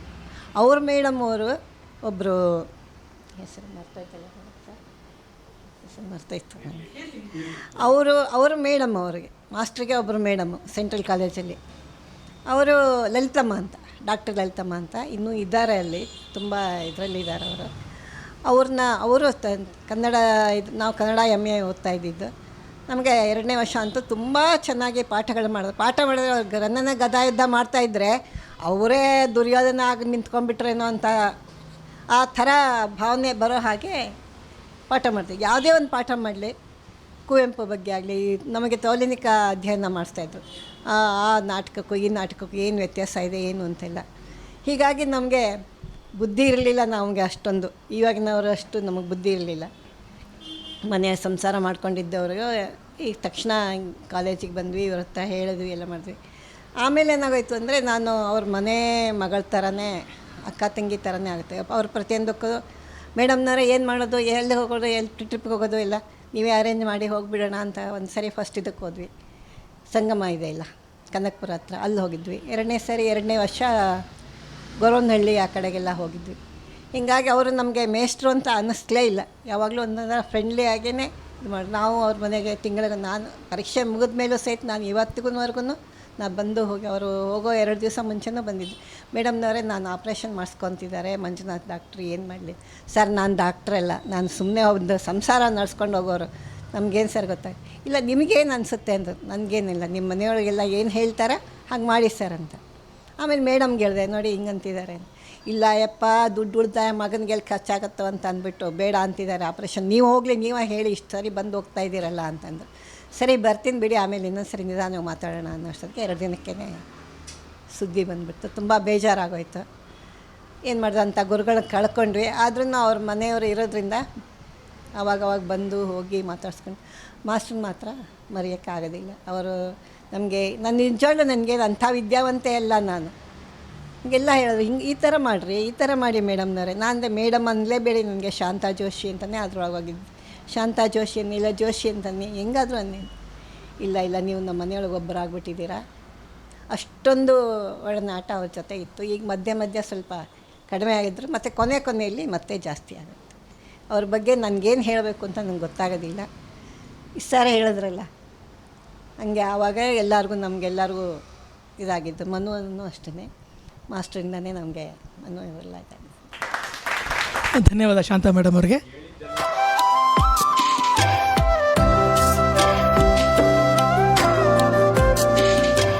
ಈಗ ಶ್ರೀಮತಿ ಜಲ್ಜಾಶೇಖರ ಒಂದೆರಡು ಮಾತು ಹೇಳಬೇಕು ಅಂತ ಕೇಳ್ಕೊತಿದ್ದೇವೆ. ನನ್ನ ಗುರುಗಳ ಬಗ್ಗೆ ಹೇಳಬೇಕಂದ್ರೆ ನನಗೆ ತಂದೆ ಮಗಳ ಸಂಬಂಧ ನಮ್ಮದು. ಯಾಕಂದರೆ ನಾನು 2000 ಇಸ್ವಿ 98ಅಲ್ಲಿ ನಾನು ರಾಣಿ ಸರಳಾದೇವಿ ಸ್ಕೂಲಲ್ಲಿ ಗ್ರಂಥಪಾಲಕಿಯಾಗಿ ಕೆಲಸ ಮಾಡ್ತಾಯಿದ್ದೆ. ಆ ಸಂದರ್ಭದಲ್ಲಿ ನನಗೆ MA ಕನ್ನಡ ತೊಗೋಬೇಕು ಅಂತ ಭಾರಿ ಆಸೆ. ಯಾಕಂದರೆ ನಾನು ಡಿಪ್ಲೊಮಾ ಲೈಬ್ರರಿ ಸೈನ್ಸ್ ಆದ ತಕ್ಷಣವೇ ಮದುವೆ ಆಗೋಯಿತು. ಆವಾಗ ಯಾರೋ ಹೇಳಿದರು ಈ ಥರ ಒಬ್ಬರು ಇದ್ದಾರೆ. ಯಾಕಂದರೆ ಒಂದಿನ 2000 ಇಸ್ವಿ, ಹೌದು 2000ರಲ್ಲಿ ಒಂದು ಯಾವುದೋ ವಿಕ್ರಮ ಬೇತಾಳ ಅನ್ನುವಂಥ ಸೀರಿಯಲ್ಗೆ ನನಗೆ ಆಫರ್ ಬಂತು. ನಾನು ಹೋಗಿದ್ದೆ. ವಿಕ್ರಮ ಬೇತಾಳ ಸೀರಿಯಲಲ್ಲಿ ಇವ್ರನ್ನ ನಾನು ನೋಡಿದ್ದೆ. ಅವರು ಸುನೀಲ್ ಬನ್ವಾಸಿ ಅಂತ ಒಬ್ಬರಿದ್ದರು. ಅವರು ನನ್ನ ಗಂಡನ ಕ್ಯಾರೆಕ್ಟರ್ ಮಾಡ್ತಾಯಿದ್ರು ಅದರಲ್ಲಿ, ವಿಕ್ರಮ ಬೇತಾಳದಲ್ಲಿ. ಆವಾಗ ಇವರು ಬಂದಾಗ ಹೀಗೆ ಪರಿಚಯ ಆಯಿತು. ನಾನಂದೆ ಇಲ್ಲ, ಕನ್ನಡ ನನಗೆ MA ಮಾಡಬೇಕು ಅಂತ ತುಂಬ ಆಸೆ ಇದೆ ಸರ್. ಅಮ್ಮ ನೀವು ಇನ್ನೂ ಹೆಂಗಿದ್ದೀರಾ, ಯಾಕೆ ಕನ್ನಡ MA ಮಾಡಬಾರ್ದು ಅಂದರು. ಇಲ್ಲ ಸರ್, ಆಲ್ರೆಡಿ ನಾನು ವರ್ಕ್ ಮಾಡ್ತಾಯಿದ್ದೀನಿ. ವರ್ಕ್ ಜೊತೆ ಆಲ್ರೆಡಿ ನಂದು B.Lib M.Lib ಮಾಡ್ಕೊಂಡಿದ್ದೆ ನಾನು. ಹಾಗಾಗಿ ಅಂದರು ನೀವು MLib master of library science ಆಗಿರೋದ್ರಿಂದ ನೀವು MA ಮಾಡಿ ಅಂತ ಅಂದರು. ಸರಿ ಸರ್, ಒಂದಿನ ಬರ್ತೀವಿ ನಿಮ್ಮ ಮನೆಯಲ್ಲಿ ಅಂತೆಲ್ಲ ಕೇಳಿದಾಗ ಪಾಪ ಬನ್ನಿ ಅಂದರು. ಅದನ್ನು ನಾನು ನಮ್ಮ ಮನೆಯವ್ರು ಬಂದು ನೋಡಿದರೆ ಎಲ್ಲ ಫುಲ್ಲು. ಯಾಕೆಂದರೆ ಒಂದು ಸಾಹಿತಿ ಮನೆಗೆ ಹೋದಾಗ ಹೆಂಗಿರುತ್ತೋ ಆ ಅನುಭವ ನನಗಿಲ್ಲಿ ಆಯಿತು. ಯಾಕಂದರೆ ಎಲ್ಲ ಕಡೆ ಪುಸ್ತಕಗಳು, ಇವ್ರದ್ದು ಅಲ್ಲಿ ಒಂದು ಬೆಡ್ಡು, ಅಲ್ಲೊಂದು ಈ ಕಡೆ ಒಂದು ಚೇರು, ಇಷ್ಟು ಬಿಟ್ಟರೆ ಏನೂ ಇರಲಿಲ್ಲ. ನಾನು ಇದು ನೋಡಿಬಿಟ್ಟು ಇವ್ರು ಇಲ್ಲಿದ್ದಾರಾ ಅಂತ ಹೇಳಿ ಆ ಥರ ನನಗೆ ಅನುಭವ ಆಯಿತು. ಆಮೇಲೆ ನನಗೆ ಕನ್ನಡ MA ಮಾಡೋಕ್ಕೆ ಮೈಸೂರು ಯೂನಿವರ್ಸಿಟಿ ತೊಗೊಳ್ತೀಯಮ್ಮ ಅಂತ ಅಂದರು. ಸರಿ ಸರ್, ನಾನು ಮೈಸೂರು ಯೂನಿವರ್ಸಿಟಿ ತೊಗೋತೀನಿ. ಯಾಕಂದರೆ ನಾನು ಮಂಗಳೂರಿನವಳಾಗಿರೋದ್ರಿಂದ ನನಗೆ ಕನ್ನಡ ಅಂದರೆ ತುಂಬ, ನಾನು ಕನ್ನಡ ಮಾಧ್ಯಮದಲ್ಲೇ ಓದಿರೋಳು. ಹಾಗಾಗಿ ಈಗ ಏನೇ ಆ್ಯಂಕರ್ ಮಾಡಿದರೂ ನನಗೆ ಹೇಳ್ತಾರೆ, ನೀನು ಎಷ್ಟು ಸ್ಪಷ್ಟವಾಗಿದೆ ಅಲ್ಲ ನಿಮ್ಮ ಕನ್ನಡ ಅಂತ. ಇದಕ್ಕೆಲ್ಲ ಕಾರಣ ನಮ್ಮ ಗುರುಗಳು ಅಂತ ಹೇಳ್ತೀನಿ, ಮೋಹನ್ ಸರ್ ಅಂತ. ಯಾಕಂದರೆ ಆ್ಯಂಕರ್ ಮಾಡಬೇಕಂದ್ರೂ ಅಷ್ಟೇ ಸ್ಪಷ್ಟತೆ ಇರಬೇಕು ಕನ್ನಡದಲ್ಲಿ ಅಂತಾರೆ. ಆ ಥರ ಕನ್ನಡವನ್ನು ನನಗೆ ಕಲಿಸ್ಕೊಟ್ಟವರು ನಮ್ಮ ಗುರುಗಳು ಅಂತ ಹೇಳೋದಕ್ಕೆ ಇಷ್ಟಪಡ್ತಾ ಇದ್ದೀನಿ. ಆಮೇಲೆ ಒಂದಿನ ಹೀರೋ ಅನ್ನುವಂಥ ಒಂದು ನಾಟಕ, ಇದನ್ನು ಸುನೀಲ್ ಬನ್ವಾಸಿಯವರು ಬಂದ್ವಿ. ಸುನೀಲ್ ಬನ್ವಾಸ್ ಕರ್ಕೊಂಡು ಬಂದರು, ಬನ್ನಿ ಮೇಡಮ್ ಹೋಗೋಣ ಅಂತ. ಇವ್ರು ನೋಡಿದ್ರು, ಏನಯ್ಯ ಹಿಂಗೆ ಬರೆದಿದ್ಯಾ, ಇದು ಸರಿಯೇ ಇಲ್ಲ, ಹಿಂಗೆ ಅಂತ ಹೇಳಿ ಸ್ವಲ್ಪ ಸುನೀಲ್ ಬನ್ವಾಸಿ ಜೋರು ಮಾಡಿದರು. ನಾನು ಸ್ವಲ್ಪ ಕರೆಕ್ಷನ್ ಮಾಡ್ತೀನಿ, ಮೇಡಮ್ಗೂ ಕ್ಯಾರೆಕ್ಟರ್ ಇರಬೇಕು, ನಮಗೂ ಇರಬೇಕು, ಎಲ್ರಿಗೂ ಇರಬೇಕು ಅಂತಂದರು. ಅವತ್ತು ಕನ್ನಡ ಸಾಹಿತ್ಯ ಪರಿಷತ್ತಲ್ಲೂ ಏನೋ ಆ ಶೋ ಮಾಡಿದ್ವಿ ನಾವು, ಹೀರೋ ನಾಟಕಗಳನ್ನ. ಆಮೇಲೆ ನನಗೆ ಯಶೋಧರ ಚರಿತೆ ಅಂತ, ಅದರಲ್ಲೂ ಒಂದು ಯಶೋಧರ ಪಾತ್ರ ಕೊಟ್ಟರು. ಆಮೇಲೆ ಬಿತ್ತಿದಂತೆ ಬೆಳೆ, ಇದು ನಾವು ಕೋಲಾರ KGF ಅಲ್ಲಿ ಮಾಡಿದ್ವಿ, ಡಾಕ್ಯುಮೆಂಟ್ರಿ ಫಿಲ್ಮ್. ಆವಾಗ ಒಂದು ದಿನ ಎಷ್ಟು 1 ಗಂಟೆ ಆಯಿತು ಅವತ್ತು ನಮ್ಮದು ಶೂಟಿಂಗ್ ಮುಗಿಯುವಾಗ. ಆ 1 ಗಂಟೆ ಆದರೂ ಪರವಾಗಿಲ್ಲ, ಮೇಡಮ್ಗೆ ಮನೆಗೆ ತಲುಪಿಸಿ ಆಮೇಲೆ ನಾವು ಹೋಗ್ತೀವಿ ಅಂತ ಹೇಳಿದರು. ಅಲ್ಲಿಂದ ಕಾರಲ್ಲಿ ಬಂದುಬಿಟ್ಟು ನಾವು ಮನೆಗೆ ಹೋಗಿ, ಇನ್ನೊಂದು ದಿನ ಸರ್ ಮನೆಯಲ್ಲಿ ನಮಗೆ ಶೂಟಿಂಗ್ ಇತ್ತು, ಬಿತ್ತಿದಂತೆ ಬೆಳೆ, ಅವ್ರ ಮನೆಯಲ್ಲೂ ಶೂಟಿಂಗ್ ಮಾಡಿದ್ವಿ. ಹಾಗೆ ಹಲವಾರು, ಯಾಕೆಂದರೆ ನನಗೆ ಕನ್ನಡದಲ್ಲಿ ನನಗೆ ಟೈಮ್ ಇರಲಿಲ್ಲ. ಯಾಕಂದರೆ ನಾನು ವರ್ಕ್ ಮಾಡ್ತಾಯಿದ್ದೆ. ಆವಾಗ ಅಂತಿದ್ರು, ಅಮ್ಮ ನಿನಗೆ ಯಾವಾಗ ಬೇಕಾದ್ರೂ ನೀನು ಬಂದುಬಿಡಮ್ಮ, ಯಾವ ಟೈಮ್ ನಿನಗೆ ಅಡ್ಜಸ್ಟ್ ಆಗುತ್ತೋ ನಾನು ಆ ಟೈಮನ್ನು ತೊಗೊಂಡು ನಾನು ಪಾಠ ಮಾಡ್ತೀನಿ. ಅಂಥ ಗುರುಗಳು ಸಿಗಬೇಕಂದ್ರೆ ನಾವು ನಿಜವಾಗ್ಲೂ ಪುಣ್ಯ ಮಾಡಿದ್ದೆ ಅಂತ ಹೇಳೋದಕ್ಕೆ ನಾನು ಈ ಸಂದರ್ಭದಲ್ಲಿ ಇಷ್ಟಪಡ್ತಾ ಇದ್ದೀನಿ. ಯಾಕಂದರೆ ನನಗೆ ವ್ಯಂಜನಗಳದ್ದು ನನಗೆ ತುಂಬ ಕಷ್ಟ ಆಗ್ತಿದ್ದಿದ್ದು ಕೆಲವು ಸಬ್ಜೆಕ್ಟಲ್ಲಿ ನನಗೆ 69% ಬಂತು. 70 ಬಂದರೆ ನಾನು ಡಿಸ್ಟಿಂಕ್ಷನ್ ಆಗ್ತಿತ್ತು ನನಗೆ ಕನ್ನಡ. 1% ಹೋಯಿತು. ಆದರೂ ಅಂದರು, ಇಷ್ಟು ಮಾಡಿದ್ಯಲ್ಲಮ್ಮ ಕೆಲಸದ ಮಧ್ಯ, ಆಮೇಲೆ ಮದುವೆ, ಮನೆ, ಮಕ್ಕಳು ಚಿಕ್ಕವರಿದ್ದರು, ಮಗ ತುಂಬ ಚಿಕ್ಕವನಿದ್ದ, ಆ ಟೈಮಲ್ಲಿ ನೀನು ಓದಿದ್ಯಲ್ಲ, ಇದೇ ಗ್ರೇಟ್ ಅಮ್ಮ ಅಂತ. ಯಾಕಂದರೆ ಅವರು ಬೆನ್ತಟ್ಟಿ ನಮ್ಮನ್ನು ಪ್ರೋತ್ಸಾಹಿಸ್ತಾ ಇದ್ದರು ನಮಗೆ, ಅದು ಒಂದು ಖುಷಿ ಪಡ್ತಾ ಇದೆ. ಹಲವಾರು ನಾಟಕಗಳಲ್ಲಿ ನನ್ನನ್ನು ತೊಡಗಿಸ್ಕೊಂಡ್ರು ಅವರು, ಹಲವಾರು ಸಿನಿಮಾಗಳಲ್ಲಿ. ಅಂದರೆ ಮನು ಅವರ ಜೊತೆ, ಯಾಕೆಂದರೆ ಒಂದಿನ ಮನೆಗೆ ಬಂದುಬಿಟ್ಟಿದ್ರು ಸರ್. ಏನು ಸರ್ ಬಂದಿದ್ದೀರಾ ಸಡನ್ನಾಗಿ, ಒಂದು 6:30-7 ಗಂಟೆ ಮನೆಗೆ ಬಂದರು. ಏನು ಅಂದರೆ ಫೋನಲ್ಲೇ ಹೇಳ್ಬೋದಿತ್ತಲ್ಲ ಸರ್, ನೀವು ಯಾಕೆ ಸರ್ ಮನೆಗೆ ಬರೋಕ್ಕೆ ಹೋದ್ರಿ? ಇಲ್ಲಮ್ಮ, ನಿಮ್ಮ ಮನೆಗೆ ಬಂದರೆ ನೀವೇನಾದರೂ, ನಾವು ಮಂಗಳೂರಲ್ಲ, ನೀವು ಫಿಶ್ ಏನಾದರೂ ಕೊಡ್ತೀರಾ ಅಂತ ಹೇಳಿ ಬಂದೆ ಅಂತ ತಮಾಷೆ ಹಾಸ್ಯವಾಗಿ ಮಾತಾಡಿದರು. ಸರ್ ನೀವು ಬರೋದೇ ನಮಗೆ ಹೆಚ್ಚು, ಇನ್ನು ಫಿಶ್ ಮಾಡೋದ್ರಲ್ಲಿ ಏನು ಸರ್, ಕೂತ್ಕೊಳ್ಳಿ ನಾವು ಮಾಡಿಕೊಡ್ತೀನಿ ಅಂತ. ಇಲ್ಲಮ್ಮ, ಆಮೇಲೆ ಯಾವುದೋ ಒಂದು ಫಿಲ್ಮ್ ಮಾಡ್ತಾಯಿದ್ದಾರೆ, ಅಕ್ಕಮ್ಮನ ಭಾಗ್ಯ ಅಂತ ಒಂದು ಮಾಡ್ತಾಯಿದ್ದಾರೆ, ಇದಕ್ಕೂ ನೀವು ಬರಬೇಕು ಸರ್. ಇದನ್ನು ನೀವು ಹಂಗೆ ಹೇಳೋಕ್ಕೆ ಬರಬಾರ್ದು, ನೀವು ಒಂದು ಫೋನ್ ಮಾಡಿ ಹೇಳಿ ಸರ್, ನೀವು ಯಾವಾಗ ಕರೆದ್ರೂ ನಾವು ಬರೋದಕ್ಕೆ ತಯಾರಾಗಿದ್ದೀನಿ ಸರ್ ಅಂತ ಹೇಳಿದೆ. ಆವಾಗಲೂ ನಮಗೆ ಅವಕಾಶವನ್ನು ಮಾಡಿಕೊಟ್ರು. ಮನು ಅವರು ಇರ್ಬೋದು, ನಂದೀಶ್ ಮತ್ತು ಇನ್ನೊಬ್ಬರು ಬಂದಿದ್ದರು, ಗಿರೀಶ್, ಇಬ್ಬರು ಮನೆಗೆ ಬಂದು ಕೇಳಿದರು. ಆಮೇಲೆ ನಾನು ಅಲ್ಲಿಂದ ನನಗೆ KPSC ನನ್ನ ಸೆಲೆಕ್ಷನ್ ಆಯಿತು. 2009 ಸೆಲೆಕ್ಷನ್ ಆಯಿತು. ಆ ಟೈಮಲ್ಲೂ ನನಗೆ ತುಂಬ ಸಪೋರ್ಟ್ ಮಾಡಿದ್ರು. ನಾನು ಒಂದು ದಿನ ಇವರು ಈ ಥರ ಆಗ್ತಾರೆ ಅನ್ನೋದು ಭಾವನೆಯೇ ನನಗೆ ಸ್ವಲ್ಪನೇ ಇರಲಿಲ್ಲ. ಯಾಕೆಂದರೆ ಗುರುಗಳು ನಮ್ಮ ಮನಸ್ಸಲ್ಲಿ ಎಷ್ಟು ಆಗಿದ್ದಾರೆ ಅನ್ನೋದಕ್ಕೆ ಒಂದು ಉದಾಹರಣೆ ಅಂದರೆ ಅವರ ಸಾವಿನ ದಿನ ನನಗೆ ನೆನಪು ಮಾಡ್ಕೋತಾ ಇದ್ದೀನಿ ನಾನು. ಯಾಕಂದರೆ ಆವಾಗ ಒಂದು 2 ತಿಂಗಳೇನಾಗಿತ್ತು, ಸ್ವಲ್ಪ ನಾನು ಬ್ಯುಸಿಯಾಗಿದ್ದೆ. ಯಾಕಂದರೆ ನಮ್ಮದು ಡಿಪಾರ್ಟ್ಮೆಂಟ್ ಗ್ರಂಥಾಲಯ ಇಲಾಖೆ ಆಗಿರೋದ್ರಿಂದ ಮಾರ್ಚು ಅದು ಇದು ಅಂದರೆ ಬ್ಯುಸಿ ಆಗಿರ್ತೀವಿ. ಒಂದಿನ ಅವತ್ತಿನ ದಿನ ಏನಾಯಿತು, ಬೆಳಗ್ಗೆ ನಾನು ಆಫೀಸಿಗೆ ಬಂದೆ. ನಮ್ಮ ಸೌತ್ ಎಂಡ್ ಲೈಬ್ರರಿಯಲ್ಲಿದ್ದೆ ನಾನು ಅವಾಗ. ಆಫೀಸಿಗೆ ಬಂದಾಗ ಈ ಥರ ಯಾರಿಗೋ ರಾಜ್ಕುಮಾರ್ ಬುಕ್ ಬೇಕು ಅಂತ ಹೇಳಿದ್ದಾರೆ, ಕೊಡಬೇಕು ಅಂತ ನಮ್ಮ ಆಫೀಸಲ್ಲಿ ಅಂದರು. ನನಗೆ ಸಡನ್ ನೆನಪಾಗಿದ್ದು ಸರ್. ಆಮೇಲೆ ಒಂದು ಕನ್ನಡ ಪದಕ್ಕೆ ಅದಕ್ಕೆ ಹಳೆಗನ್ನಡದಲ್ಲಿತ್ತು, ಇದಕ್ಕೆ ಒಂದು ಶಬ್ದ ಬೇಕಿತ್ತು, ಇದಕ್ಕೆ ಏನಂತಾರೆ ಅನ್ನೋದು ನಮ್ಮ ಡಿಸ್ಕಷನ್ ನಡೀತಿತ್ತು. ನಾನಂದೆ, ನೀವೆಲ್ಲ ಇಷ್ಟೆಲ್ಲ ಯಾಕೆ ಯೋಚನೆ ಮಾಡ್ತೀರಾ, ನಮ್ಮ ಗುರುಗಳಿದ್ದಾರೆ, ಅವರಿಗೊಂದು ನಾನು ಈಗಲೇ ಫೋನ್ ಮಾಡ್ತೀನಿ, ಫೋನ್ ಮಾಡಿದ ತಕ್ಷಣ ಅವ್ರು ಆನ್ಸರ್ ಮಾಡ್ತಾರೆ. ಅವತ್ತು ನಾನು 10:30 11 ಗಂಟೆ ಫೋನ್ ಮಾಡಿದ್ದೀನಿ. ಅವತ್ತೇ ತೀರ್ಕೊಂಡಿದ್ದಾರೆ ಅವರು. ಅದು ನನಗೆ ನಾನು ಸಾಯೋ ತನಕ ಅದು ಮರೆಯಲ್ಲ ನನಗೆ. 11 ಗಂಟೆಗೆ ನಾನು ಇವರಿಗೆ ಫೋನ್ ಮಾಡಿದ್ದೀನಿ. ಫೋನ್ ಮಾಡಿದ್ರೆ ಫೋನ್ ಪಿಕ್ ಮಾಡ್ತಾ ಇಲ್ಲ. 2ನೇ ಸರಿ ಮಾಡಿದಾಗ ಮಂಜುನಾಥ ಯಾರೋ ತೆಗೆದ್ರು ನನ್ನ ಫೋನು, ರಿಸೀವ್ ಮಾಡಿದರು. ಸರಿಗೆ ಕೊಡಿ ಸರ್, ಒಂದು ನಿಮಿಷ, ನಾನೊಂದು ಅದು ಶಬ್ದಕ್ಕೆ ಅರ್ಥ ಕೇಳಬೇಕು ಅಂತಂದೆ. ಅದು ಈಗಲೂ ನನಗೆ ಮನಸ್ಸು ತುಂಬ ನೋವಾಗುತ್ತೆ. ಆವಾಗ ಇವರು ಸಡನ್ ಹೇಳಿದರು, ಸರ್ ತೀರ್ಕೊಂಡ್ಬಿಟ್ರು ಅಂತ. ಹೆಂಗಾಗ್ಬೋದು ಹೇಳಿ? ಯಾಕೆಂದರೆ ನಾನು ಯಾವತ್ತೂ ಫೋನ್ ಮಾಡೋದು 2 ತಿಂಗಳಾಗಿತ್ತು. ಅದು ಅವರು ನಮ್ಮ ಮನಸ್ಸಲ್ಲಿ ಇದ್ದಾರೆ ಅನ್ನೋದಕ್ಕೆ ಆ ದಿನ ನಾನು ಕಾಲ್ ಮಾಡಿದಾಗ ಆ ಮಾತು ಬಂದಾಗ ನನಗೆ ಹೆಂಗಾಗತ್ತೆ, ನಾನು ಅಂಥ ಒಳ್ಳೆ ಗುರುಗಳನ್ನ ಕಳ್ಕೊಂಡಿದ್ದೀವಿ. ಯಾಕಂದರೆ ನನ್ನ ಗುರುಗಳಿಗಿಂತ ಅವ್ರ ತಂದೆ ಸಮಾನ ಇದ್ದರು. ನಾವು ಗಂಡ ಹೆಂಡತಿ ಯಾವಾಗ ಬಂದು ಏನು ಆದರ್ಶ ದಂಪತಿಗಳು, ಇಬ್ಬರು ಒಟ್ಟಿಗೆ ಬರ್ತೀರಾ ಅಂದರೆ ಈ ಥರ ಹಾಸ್ಯಗಳು ಮಾತಾಡೋದು. ಆಮೇಲೆ ಪ್ರತಿಯೊಂದು ಅವರು ಏನೇ ಆ ನೋವುಗಳಿದ್ರು ಅದನ್ನು ನಮಗೆ ಹೇಳ್ತಾಯಿದ್ರು, ಹಂಚ್ಕೊಳ್ತಾಯಿದ್ರು. ನೀನು ನನ್ನ ಮಗಳ, ನಾನೇ ಬೈತಾಯಿದ್ದೆ. ಒಂದೊಂದು ದಿನ ಚಪ್ಪಲೇ ಇಲ್ಲ, ಹಂಗೆ ಹೋಗ್ಬಿಡೋರು. ಚಪ್ಪಲ್ ಹಾಕಲ್ಲ ಸರ್, ಚಪ್ಪಲ್ ಹಾಕ್ಕೊಳ್ಳಿ, ಬಿಡಮ್ಮ ಚಪ್ಪಲ್ ಇಲ್ಲದೆ ನಡಿಬೇಕಂತೆ, ಒಳ್ಳೇದಂತೆ ಅಂತ ಹಿಂಗೆ ಹೇಳೋರು. ಯಾಕಂದರೆ ಅದನ್ನು ಅವರು ಮೈನಸ್ ಏನು ಹೇಳ್ತಾ ಇರಲಿಲ್ಲ, ಪಾಸಿಟಿವ್ ಆಗಿ ಹೇಳ್ತಾ ಇರೋರು. ಇದೆಲ್ಲ ನಮಗೆ ಆ ಪಾಸಿಟಿವ್ ಎನರ್ಜಿನ ಕೊಡ್ತಾಯಿತ್ತು ಹೊರತು ಅಂಥ ಗುರುಗಳನ್ನು ನಾವು ಕಳ್ಕೊಂಡು ಇಷ್ಟು ವರ್ಷಗಳಾದರೂ ಅವ್ರು ನಮ್ಮ ಮನಸ್ಸಲ್ಲಿ ಖಂಡಿತವಾಗಿ ಅಚ್ಚಳಿಯದೆ ಉಳಿದಿದ್ದಾರೆ ಅಂತ ಹೇಳೋದಕ್ಕೆ ಇಷ್ಟಪಡ್ತಾ ಮನು ಸರ್ ಅವರಿಗೆ ತುಂಬ ಥ್ಯಾಂಕ್ಸ್ ಹೇಳ್ತೀವಿ. ಯಾಕಂದರೆ ನನಗೂ ಪಾಪ ತುಂಬ ಸರಿ ಫೋನ್ ಮಾಡಿ ನಟಶೇಖರಕ್ಕೆ ಸ್ವಲ್ಪ ಕರೆಕ್ಷನ್ಗಳು ಬೇಕಿತ್ತು ಮೇಡಮ್ ಅಂದ. ನನಗೂ ಕೆಲವು ಸರಿ ಟೈಮೇ ಇರ್ತಾ ಇರಲಿಲ್ಲ. ಯಾಕಂದರೆ ಅವ್ರ ಪಾಪ PDF ಮಾಡಿ ಕಳಿಸಿರ್ತಾರೆ. ನಾನು ನೋಡಿ ಸ್ವಲ್ಪ ಕೆಲವು ಕಡೆ ಮಾತ್ರ ಕರೆಕ್ಷನ್ಗೆ ಸ್ವಲ್ಪ ಹೆಲ್ಪ್ ಮಾಡಿದೆ. ಅಷ್ಟೊಂದು ನಾನು ಏನು ನಿಮಗೆ ಸಹಕಾರ ಮಾಡಲಿಲ್ಲ ಅಂತಲೇ ನಾನು ಹೇಳ್ತೀನಿ. ಯಾಕಂದರೆ ನನಗೂ ಆ ಸಂದರ್ಭದಲ್ಲಿ ತುಂಬ ಒಂದು ಕಡೆ ನನಗೆ ಈ ಟ್ರಾನ್ಸ್ಫರ್ಗಳು ಒಂದು ಕಡೆಯಿಂದ ಇನ್ನೊಂದು ಕಡೆ ಹಾಕೋದು ನಮ್ಮ ಇಲಾಖೆದ್ದು ಸರ್ಗೆ ಗೊತ್ತೇ ಇರುತ್ತೆ, ಸರ್ಕಾರಿನವ್ರು. ಯಾಕಂದರೆ ನಾವು ಸ್ವಲ್ಪ ಚೆನ್ನಾಗಿ ಕೆಲಸ ಮಾಡೋದು ಮಾಡಿದ್ರೂ ಕಷ್ಟ. ನಾವು ಬಕೆಟ್ ಹಿಡಿಯೋ ಕೆಲಸಕ್ಕೆ ಹೋದರೆ ತುಂಬ ಖುಷಿ ಪಡ್ತಾರೆ. ನಾವು ಅಂಥ ಬಕೆಟ್ ಹಿಡಿಯೋ ಕೆಲಸ ಮಾಡದಿದ್ದಾಗ ನಮ್ಮನ್ನೇನು ಮಾಡ್ತಾರೆ, ಒಂದು ಕಡೆಯಿಂದ ಇನ್ನೊಂದು ಕಡೆಯಿಂದ ಮತ್ತೊಂದು ಕಡೆಗೆ ಹಿಂಗೆ ಹಾಕ್ತಾರೆ. ನಾವು ಯಾಕಂದರೆ ನಾವು ಗುರುಗಳು ನಮಗೆ ಏನು ದಾರಿ ತೋರಿಸಿದಾರೋ ಹಿಂಗೆ ಹೋಗಬೇಕು ಇದನ್ನು ನಾವು ಮೈಂಡಲ್ಲಿ ಇಟ್ಕೊಂಡು ಅದೇ ರೀತಿ ನಾನು ಹೋಗ್ತಾ ಇದ್ದೀನಿ. ಆಮೇಲೆ ಪುಸ್ತಕಗಳ ಬಗ್ಗೆನೂ ಒಂದಿನ ಈ ಥರ ಬುಕ್ ಬರೆದಿದ್ದಾರೆ ಶಾಂತ ಮೇಡಮ್, ಮತ್ತು ಇವ್ರದ್ದು ಬುಕ್ ಇದೆ. ಏನು ಮಾಡೋದು ಅಂದರೆ ನಾನು ಅಂದೆ ನಮ್ಮ ಗ್ರಂಥಾಲಯ ಇಲಾಖೆಗೆ ಹೋಗಿ ನಮ್ಮ ನಿರ್ದೇಶಕರಿಗೆ, ಯಾಕೆಂದರೆ ನನ್ನ ಕೆಲಸದ ಬಗ್ಗೆ ತುಂಬ ಅಪಾರವಾದಂಥ ಅವರಿಗೆ ಅಭಿಮಾನ ಇದೆ ನನ್ನ ಕೆಲಸದ ಬಗ್ಗೆ. ಹಾಗಾಗಿ ನಾನು ಹೇಳಿ ಜಲ್ಜಾ ಅವ್ರು ಕಳಿಸಿದ್ದಾರೆ ಅಂತಲೇ ಹೇಳಿ ಖಂಡಿತವಾಗಿ ಸೆಲೆಕ್ಟ್ ಮಾಡ್ತಾರೆ.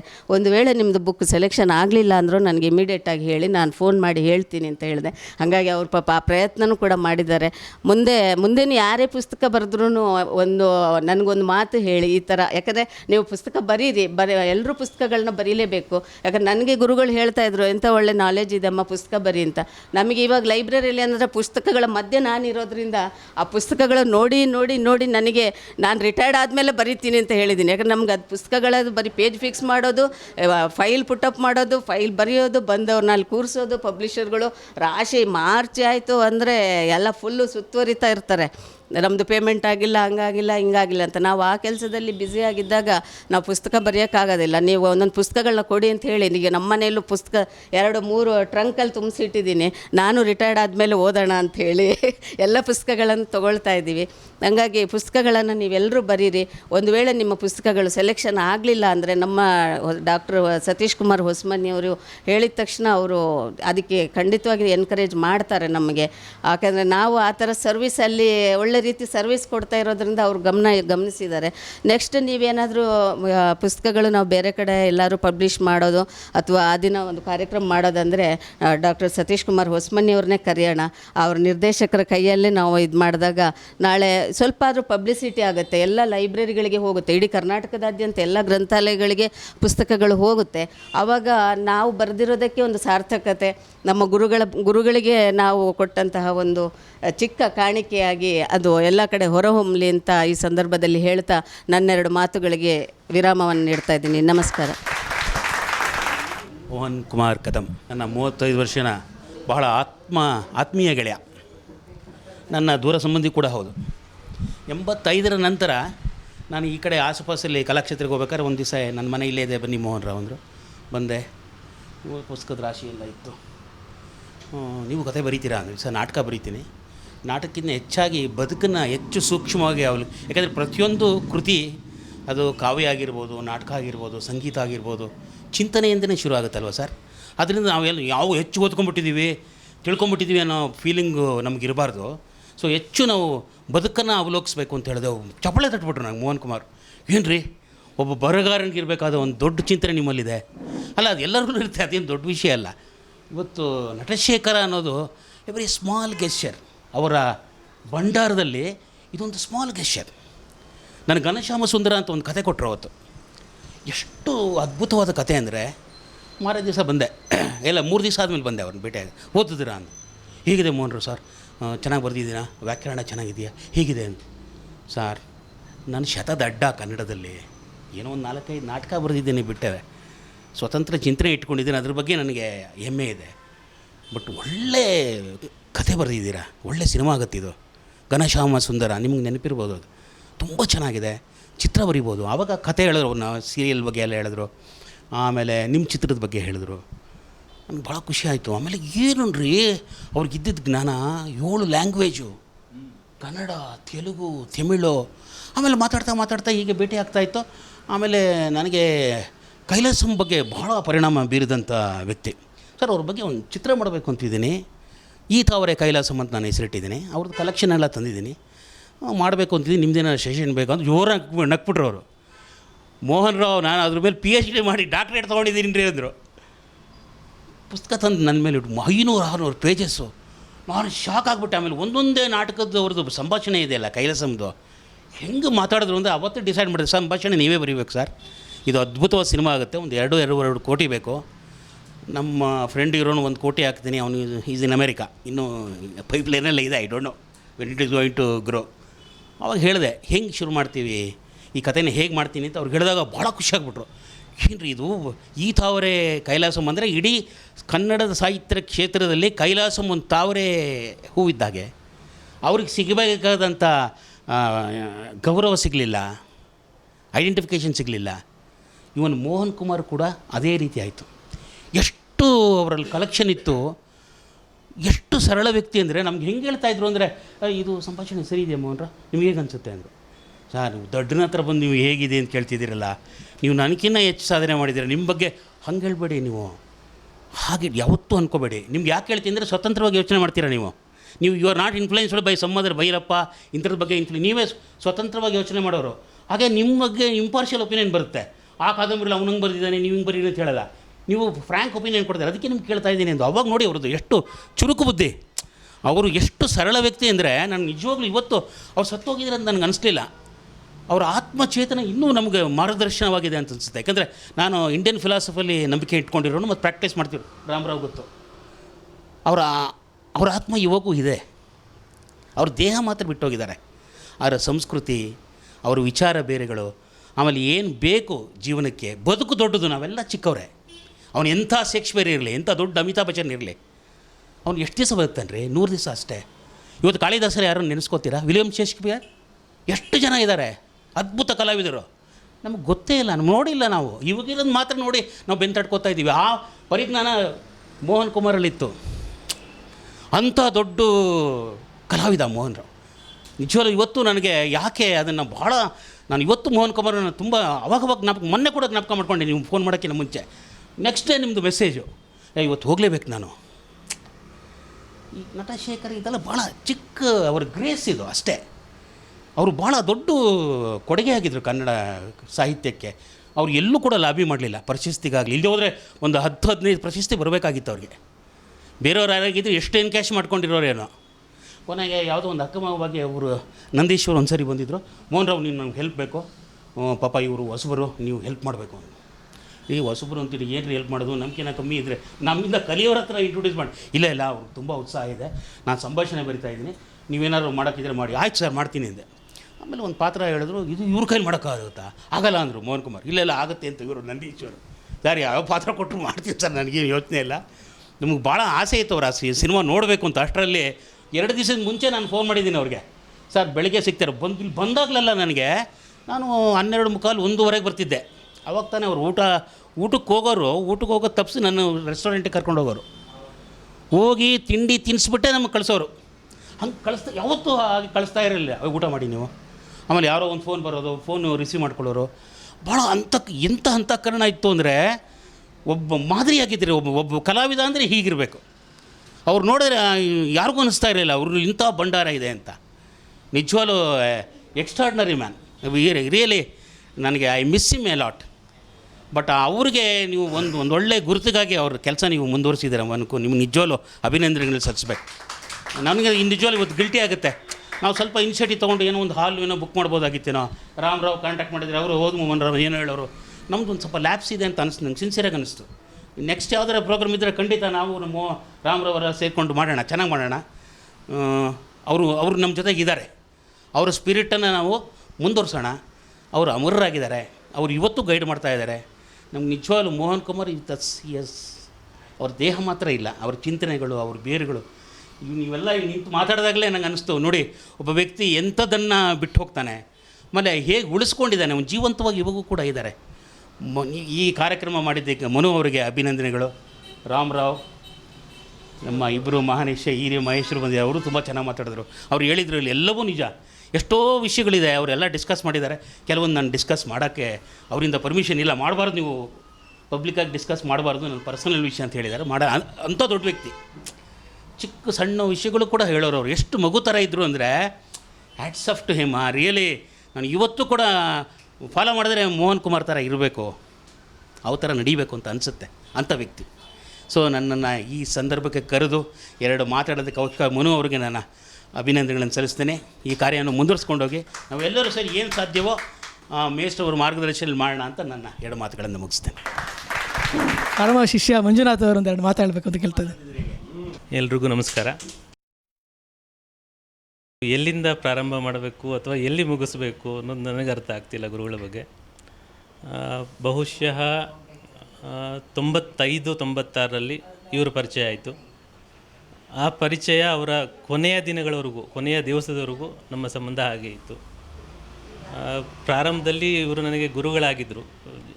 ನಾನು MA ಇದು ಮಾಡಬೇಕಾದ್ರೆ ನನಗೆ ಗುರುಗಳು ಕೋಚಿಂಗ್ ಇದು ಕೊಡ್ತಿದ್ರು. ಅದಾದ ನಂತರ ಬಹುಶಃ ನಾನು ಈ ಮನೆಯ ಸದಸ್ಯನಾಗೆ ಬಹುಶಃ ಇರ್ತಿದ್ದೆ. ವಾರದಲ್ಲಿ 4 ದಿವಸ ಇಲ್ಲೇ ಇರ್ತಿದ್ದೆ. ಒಂಥರ ಸ್ವಂತ ಮನೆ. ಒಂದು ದಿವಸ ನಾನು ಕಾಣಲಿಲ್ಲ ಅಂದರೆ ಮತ್ತೆ ಇವ್ರದ್ದು ಕಾಲ್ ಬರ್ತಿತ್ತು. ಸೊ ಮತ್ತು ಅಭಿಪ್ರಾಯಗಳು ಪ್ರತಿ ದಿವಸ ಭಿನ್ನಾಭಿಪ್ರಾಯಗಳು ನನ್ನ ಮತ್ತು ಗುರುಗಳ ಮಧ್ಯೆ ಇರ್ತಾಯಿತ್ತು. ಪ್ರತಿ ದಿವಸ ಅವ್ರು ಏನೋ ಹೇಳ್ತಿದ್ರು ಅಥವಾ ಅದಕ್ಕೆ ನಾನು ಬೇರೆ ಏನೋ ಹೇಳ್ತಿದ್ದೆ. ನೀವೆಲ್ಲ ಈಗ ಯಂಗ್ಸ್ಟರ್ಸ್, ನೀವು ಎಲ್ಲ ಇದು ಪ್ರಯೋಜನ ಇಲ್ಲ, ಈ ರೀತಿ. ಬಟ್ ಏನೇ ಆದ್ರೂ 2ನೇ ದಿವಸ ಮತ್ತೆ ಒಂದು ಕಾಲ್ ಬರ್ತಿದ್ದು, ಎಲ್ಲಿದ್ದೀರಿ ಬನ್ನಿ ಮನೆಗೆ. ಸೊ ಈ ರೀತಿ. ಮತ್ತು ಗುರುಗಳಾಗಿ ಹೇಳಬೇಕು ಅಂತ ಹೇಳಿದ್ರೆ ಬಹುಶಃ ಅವರು ಏನು ಕಲಿಸಿದ್ದಾರೆ ನಮಗೆ ತಲೆಗದು ಗೊತ್ತಾಗುವವರೆಗೂ ಬಹುಶಃ ಹೇಳ್ಕೊಡ್ತಿದ್ರು.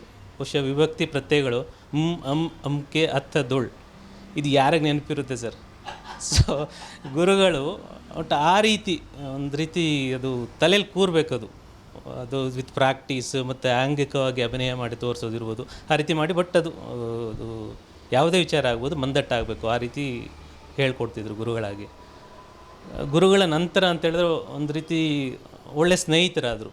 ಅವ್ರು ದೊಡ್ಡವರಾದರೂ ನಾನು ಸಣ್ಣವನಾದ್ರೂ ಒಂದು ರೀತಿ ಅವರು ಕೊನೆಯವರೆಗೂ ಒಂಥರ ಬಾಂಧವ್ಯ ತುಂಬ ಚೆನ್ನಾಗಿತ್ತು. ತುಂಬ ಅಂತ ಹೇಳಿದ್ರೆ ಪ್ರತಿಯೊಂದು ವಿಚಾರಗಳು ನನಗೆ ಗೊತ್ತಿತ್ತು, ಪ್ರತಿಯೊಂದು ವಿಚಾರಗಳ ಜೊತೆ ಶೇರ್ ಮಾಡ್ತಿದ್ರು. ಸೊ ಒಂದು ರೀತಿ ನನಗಂತೂ ಲೈಕ್ ವಾರದಲ್ಲಿ 4 ದಿವಸ ಇರ್ತಿದ್ದ ಮನುಷ್ಯ ಈ ಕಡೆ ಬರಬೇಕಂದ್ರೆ ಒಂದು ರೀತಿ ಮನಸ್ಸಿಗೆ ಎಲ್ಲೋ ಒಂಥರ ಬೇಸರ ಆಗುತ್ತೆ. ಆ ಪರಿಸ್ಥಿತಿ ಇಲ್ಲಿ ನಾನಿದ್ದೇನೆ.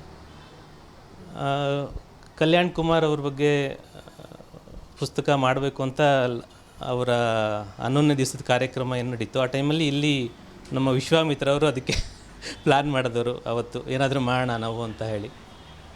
ಸೊ ಆ ಸಂದರ್ಭದಲ್ಲಿ ಇಲ್ಲಿ ಪುಸ್ತಕಗಳ ರಾಶಿ ಇತ್ತು. ನಾವು ಎಲ್ಲಿಂದ ಶುರು ಮಾಡಬೇಕು ಪುಸ್ತಕಗಳನ್ನ ತೆಗಿಲಿಕ್ಕೆ ಅಥವಾ ಏನು ಬರೆದಿದ್ದಾರೆ ಅದನ್ನೆಲ್ಲ ಜೋಡಿಸ್ಲಿಕ್ಕೆ ಅಂತ ಯೋಚನೆ ಮಾಡಿದಾಗ ಕನಿಷ್ಠ ಪಕ್ಷ ನಮಗೊಂದು 6 ತಿಂಗಳಾಯಿತು. ನಾನು ಮತ್ತು ಮನು ಇಲ್ಲಿ ಕೂತ್ಕೊಂಡು ಎಲ್ಲ ಸೆಟೇಟ್ ಮಾಡಲಿಕ್ಕೆ. ಹೆಚ್ಚು ಕಡಿಮೆ 6 ತಿಂಗಳು. ಆ ಡಸ್ಟ್ ಇತ್ತು, ಮತ್ತು ಒಂದು ಪೇಜ್ ಇಲ್ಲಿದ್ದರೆ ಮತ್ತೊಂದು ಪೇಜ್ ಇನ್ನಿಲ್ಲ, ಯಾವುದೋ ರ್ಯಾಕಲ್ಲಿ ಇರ್ತಿತ್ತು. ಸೊ ಹೀಗಾಗಿ ಆದಷ್ಟು ನಮ್ಮ ಕಡೆಯಿಂದ ಏನಾಗುತ್ತೆ ಎಲ್ಲ ಒಂದು ಕಡೆ ತಗೊಂಡು ಬಂದು ಇವತ್ತು ಸುಮಾರು ಜನರ ಸಹಕಾರದಿಂದ ಈ ಪುಸ್ತಕ ಇವತ್ತು ಬಿಡುಗಡೆ ಮಾಡ್ತಾಯಿದ್ದೀವಿ. ಸೊ ಎಲ್ರಿಗೂ ಧನ್ಯವಾದ ಅಂತ ಹೇಳಲಿಕ್ಕೆ ಇಷ್ಟಪಡ್ತೀನಿ. ಒಬ್ಬರು ಶಿಷ್ಯರಾದ ಶ್ರೀ ವಿಶ್ವಾಮಿತ್ರ ಅವರು ಒಂದೆರಡು ಮಾತಾಡಬೇಕು ಅಂತ ಕೇಳ್ಕೊತೀನಿ. ಎಲ್ರಿಗೂ ನಮಸ್ಕಾರ, ದೊಡ್ಡವ್ರಿಗೆಲ್ಲ ನಮಸ್ಕಾರ. ಇದು ಒಂದು ಸೈನ್ಸಲ್ಲಿ ಒಂದು ಕಾನ್ಸೆಪ್ಟ್ ಇದೆ, ಅದು ಇನ್ನೂ ಎಷ್ಟು ಜನಕ್ಕೆ ಅರ್ಥ ಆಗುತ್ತೆ ಗೊತ್ತಿಲ್ಲ, ಬಹುಶಃ ಗೊತ್ತಿಲ್ಲ ಕೂಡ. ಮಗು ಹೊಟ್ಟೆಯಲ್ಲಿದ್ದಾಗ ಆ ತಾಯಿಯಿಂದ ಎಲ್ಲವೂ ಮಗುಗೆ ಹೋಗುತ್ತೆ ಅನ್ನೋದು ಒಂದು ಎಲ್ರಿಗೂ ಗೊತ್ತಾಗಿರೋ ಕಾನ್ಸೆಪ್ಟು. ಬಟ್ ಅದು ರಿವರ್ಸು ಕೂಡ ಆಗುತ್ತಂತ ಎಷ್ಟೋ ಜನಕ್ಕೆ ಗೊತ್ತಿಲ್ಲ. There is a cell transfer from the child to the mother ಅಂತ ಒಂದಿದೆ. ಸೊ ದಿಸ್ ಆ್ಯಕ್ಚುಲಿ ಈ ಮಗು ಹೊರಗಡೆ ಬಂದಾಗ ಅದು ಎಲ್ಲಿದ್ದರೂ ವರ್ಲ್ಡಲ್ಲಿದ್ದರೂ ಕೂಡ ಒಂದು ಟೆಲಿಪತಿಕ್ ಕಮ್ಯುನಿಕೇಷನ್, ಇಮಿಡಿಯೇಟ್ ಕನೆಕ್ಟಿವಿಟಿ ಆಗುತ್ತೆ. I think of somebody within fractions of second my communication chakra will get activated and immediately tap it. ಒಂದು small disturbance will be there when it goes and comes back. ಅದೇ ಥರ ಇನ್ನೊಂದು ಹೇಳ್ತಾರೆ ಒಂದು ಸೈನ್ಸಲ್ಲಿ, especially ಬಯೋಮ್ಯಾಗ್ನೆಟಿಕ್ field ಅಂತ ಇರುತ್ತೆ. When you sit with somebody for more than 5 minutes, you can connect with him even if he is in the end of the cosmos. It's a very big statement. Elladru irli, within seconds you can connect anta, because we are all inside it, we are all outside it anta. So where is Mohan Kumar means is inside me, where is Mohan Kumar andre is outside me anta. Inside is outside, outside is inside ಅನ್ನೋದು ವೇದಾಂತ ತತ್ವ. So it has not gone and made some ಅಲ್ಲ, ಇದು pure science. Mohan Kumar in terms of our thought process like a father figure, like a guru figure, he is given it back to you. So now you are telling Mohan Kumar is not outside, he is inside me only, I will send it further to the next generation. So where is Mohan Kumar? Mohan Kumar is everywhere. Sarvantaryami Vishnu Bhanatar. So everywhere and everywhere he is constantly there. So this is how I came to meet Mohan Kumar sir through Manu. All my interest is cinema. All my interest is creativity. So I'm a Tamilian. I have no qualms about it. So we used to talk in Tamil and we used to discuss, we used to think. So Kalyan Kumar means he used to get very excited. You see man, idu madidini. And there one paper, here one paper. As Manjunath sir said, he knew where he kept the next paper. He said, ಒಂದೇ ಕಡೆ ಇಟ್ಟರೆ ನಾನು lazy ಆಗಿಬಿಡ್ತೀನಿ, ಒಂದೇ ಕಡೆ ಕೂತ್ಕೊಬಿಡ್ತೀನಿ. So ಅವಾಗ ಎದ್ದು ಕೂರೋದು ಒಳ್ಳೇದು ಅಲ್ಲ, ಅದಕ್ಕೆ ಅಲ್ಲೆಲ್ಲ ಇಟ್ಟಿದ್ದೀನಿ. ಆ್ಯಂಡ್ ಈ ಈಸ್ ಅ ಗ್ರೇಟ್ ಇನ್ಫ್ಲೂಯೆನ್ಸರ್. ಇವಾಗೆಲ್ಲ ಯೂಟ್ಯೂಬಲ್ಲಿ ಒಂದು ಇನ್ಫ್ಲುಯೆನ್ಸರ್ ಪದ ಬರುತ್ತೆ. Is a great influencer. He is living through everybody. So today Mohan Kumar sir is influenced. whoever is getting influenced, multi-level marketing ಅಂತಲ್ಲ, whoever is influencing, Mohan Kumar sir's gene is passing there. Oh, Brahma created out of mind. What created out of mind? I don't know Brahman only. I see this man. He created some thoughts in me. My thoughts have gone and created something. So we are living in a multi-universe, constantly expanding, and we are always getting influenced and always influencing others and inspiring. And we are inspiring others, we are living. ಮುಖ್ಯವಾದ point ಏನಂದರೆ, ನಾವು ಇಷ್ಟ ಇಲ್ಲ ಅಂದರೂ ಕೂಡ ನಮ್ಮನ್ನ ಜನ observe ಮಾಡ್ತಾ ಇರೋದು ಸತ್ಯ. They are least bother about what you speak. They are very much observed. ಡೈರೆಕ್ಟಾಗಿ ನೋಡ್ತಾ ಇದ್ರು ಕೂಡ they are very keenly observing how you live. So in that way sir was an open book, glass door window ಹೌಸೆ. Anybody can throw stone, it will bounce back on them. Bulletproof glass. So absolutely no, yes, I am like this. 2 minutes, bounce, finish. Okay, let's go for coffee. ಕತೆ ಮುಗ್ದೋಯ್ತಲ್ಲಿ. I agree to disagree ಅಂತ ಹೇಳಿದೆ sir ಹತ್ರ first ಬಂದಾಗ. Sir you are doctorate, I came to you because you are a creative man. I am nobody, but I will disagree. We will disagree. No, we will agree to disagree on that. And then that's how our friendship started. So, sir has gifted me a piano, keyboard. I'm practicing whatever little I know. I'm yet to find a teacher to come all the way. And he will always be part of me. And this Kailasam genius has to be shown to the world. I kept telling Mohan Kumar sir, people assume they are owners of this land wherever they belong. Kailasam cannot be owned. He is a foreigner. You cannot own him. Shiva is a foreigner, alien. You cannot own him. Christ, alien from Syrian planet. You cannot own. Buddha, alien. There are millions of Buddha. Mohan Kumar cannot be owned. So don't be jokers. Even our Kalyan Kumar sir cannot be owned. So we have to carry the creative legacy forward. Allow madam ಹೇಳ್ದಂಗೆ please write ಅಂದರೆ I told madam sir I've got written, I've not I got it. I've not reached out. Manu has been telling you were written and kept for who? Keep it in the fridge. Please take it to her sometime. This part of me is not active. I very constantly, like sir, continuously think creative fellow. That second part of me, somebody has to do it, like we have lived like that. So I always say Mohan Kumar is alive. He's alive in you, me and everybody. So immortal souls live and there is no, they are immortal. That's all, as simple as that. We are making them immortal, like the cell going into the baby cell coming into the mother, and mother can connect everywhere. We are all mothers to keep the legacy alive. You are all fathers to keep the legacy alive. Keep it alive. You are all creative. You are all Brahmas. You are all creators. If there is somebody else, tell them to become your Shishya. Bye.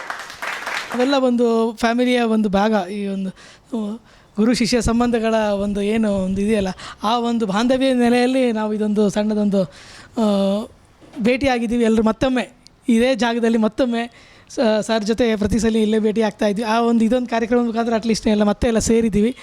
ತಾವೆಲ್ಲ ಈ ಕಾರ್ಯಕ್ರಮನ ಯಶಸ್ವಿ ಮಾಡಿಕೊಟ್ಟಿದ್ದೀರಾ. ಎಲ್ರಿಗೂ ಧನ್ಯವಾದಗಳು. ನಮಸ್ಕಾರ.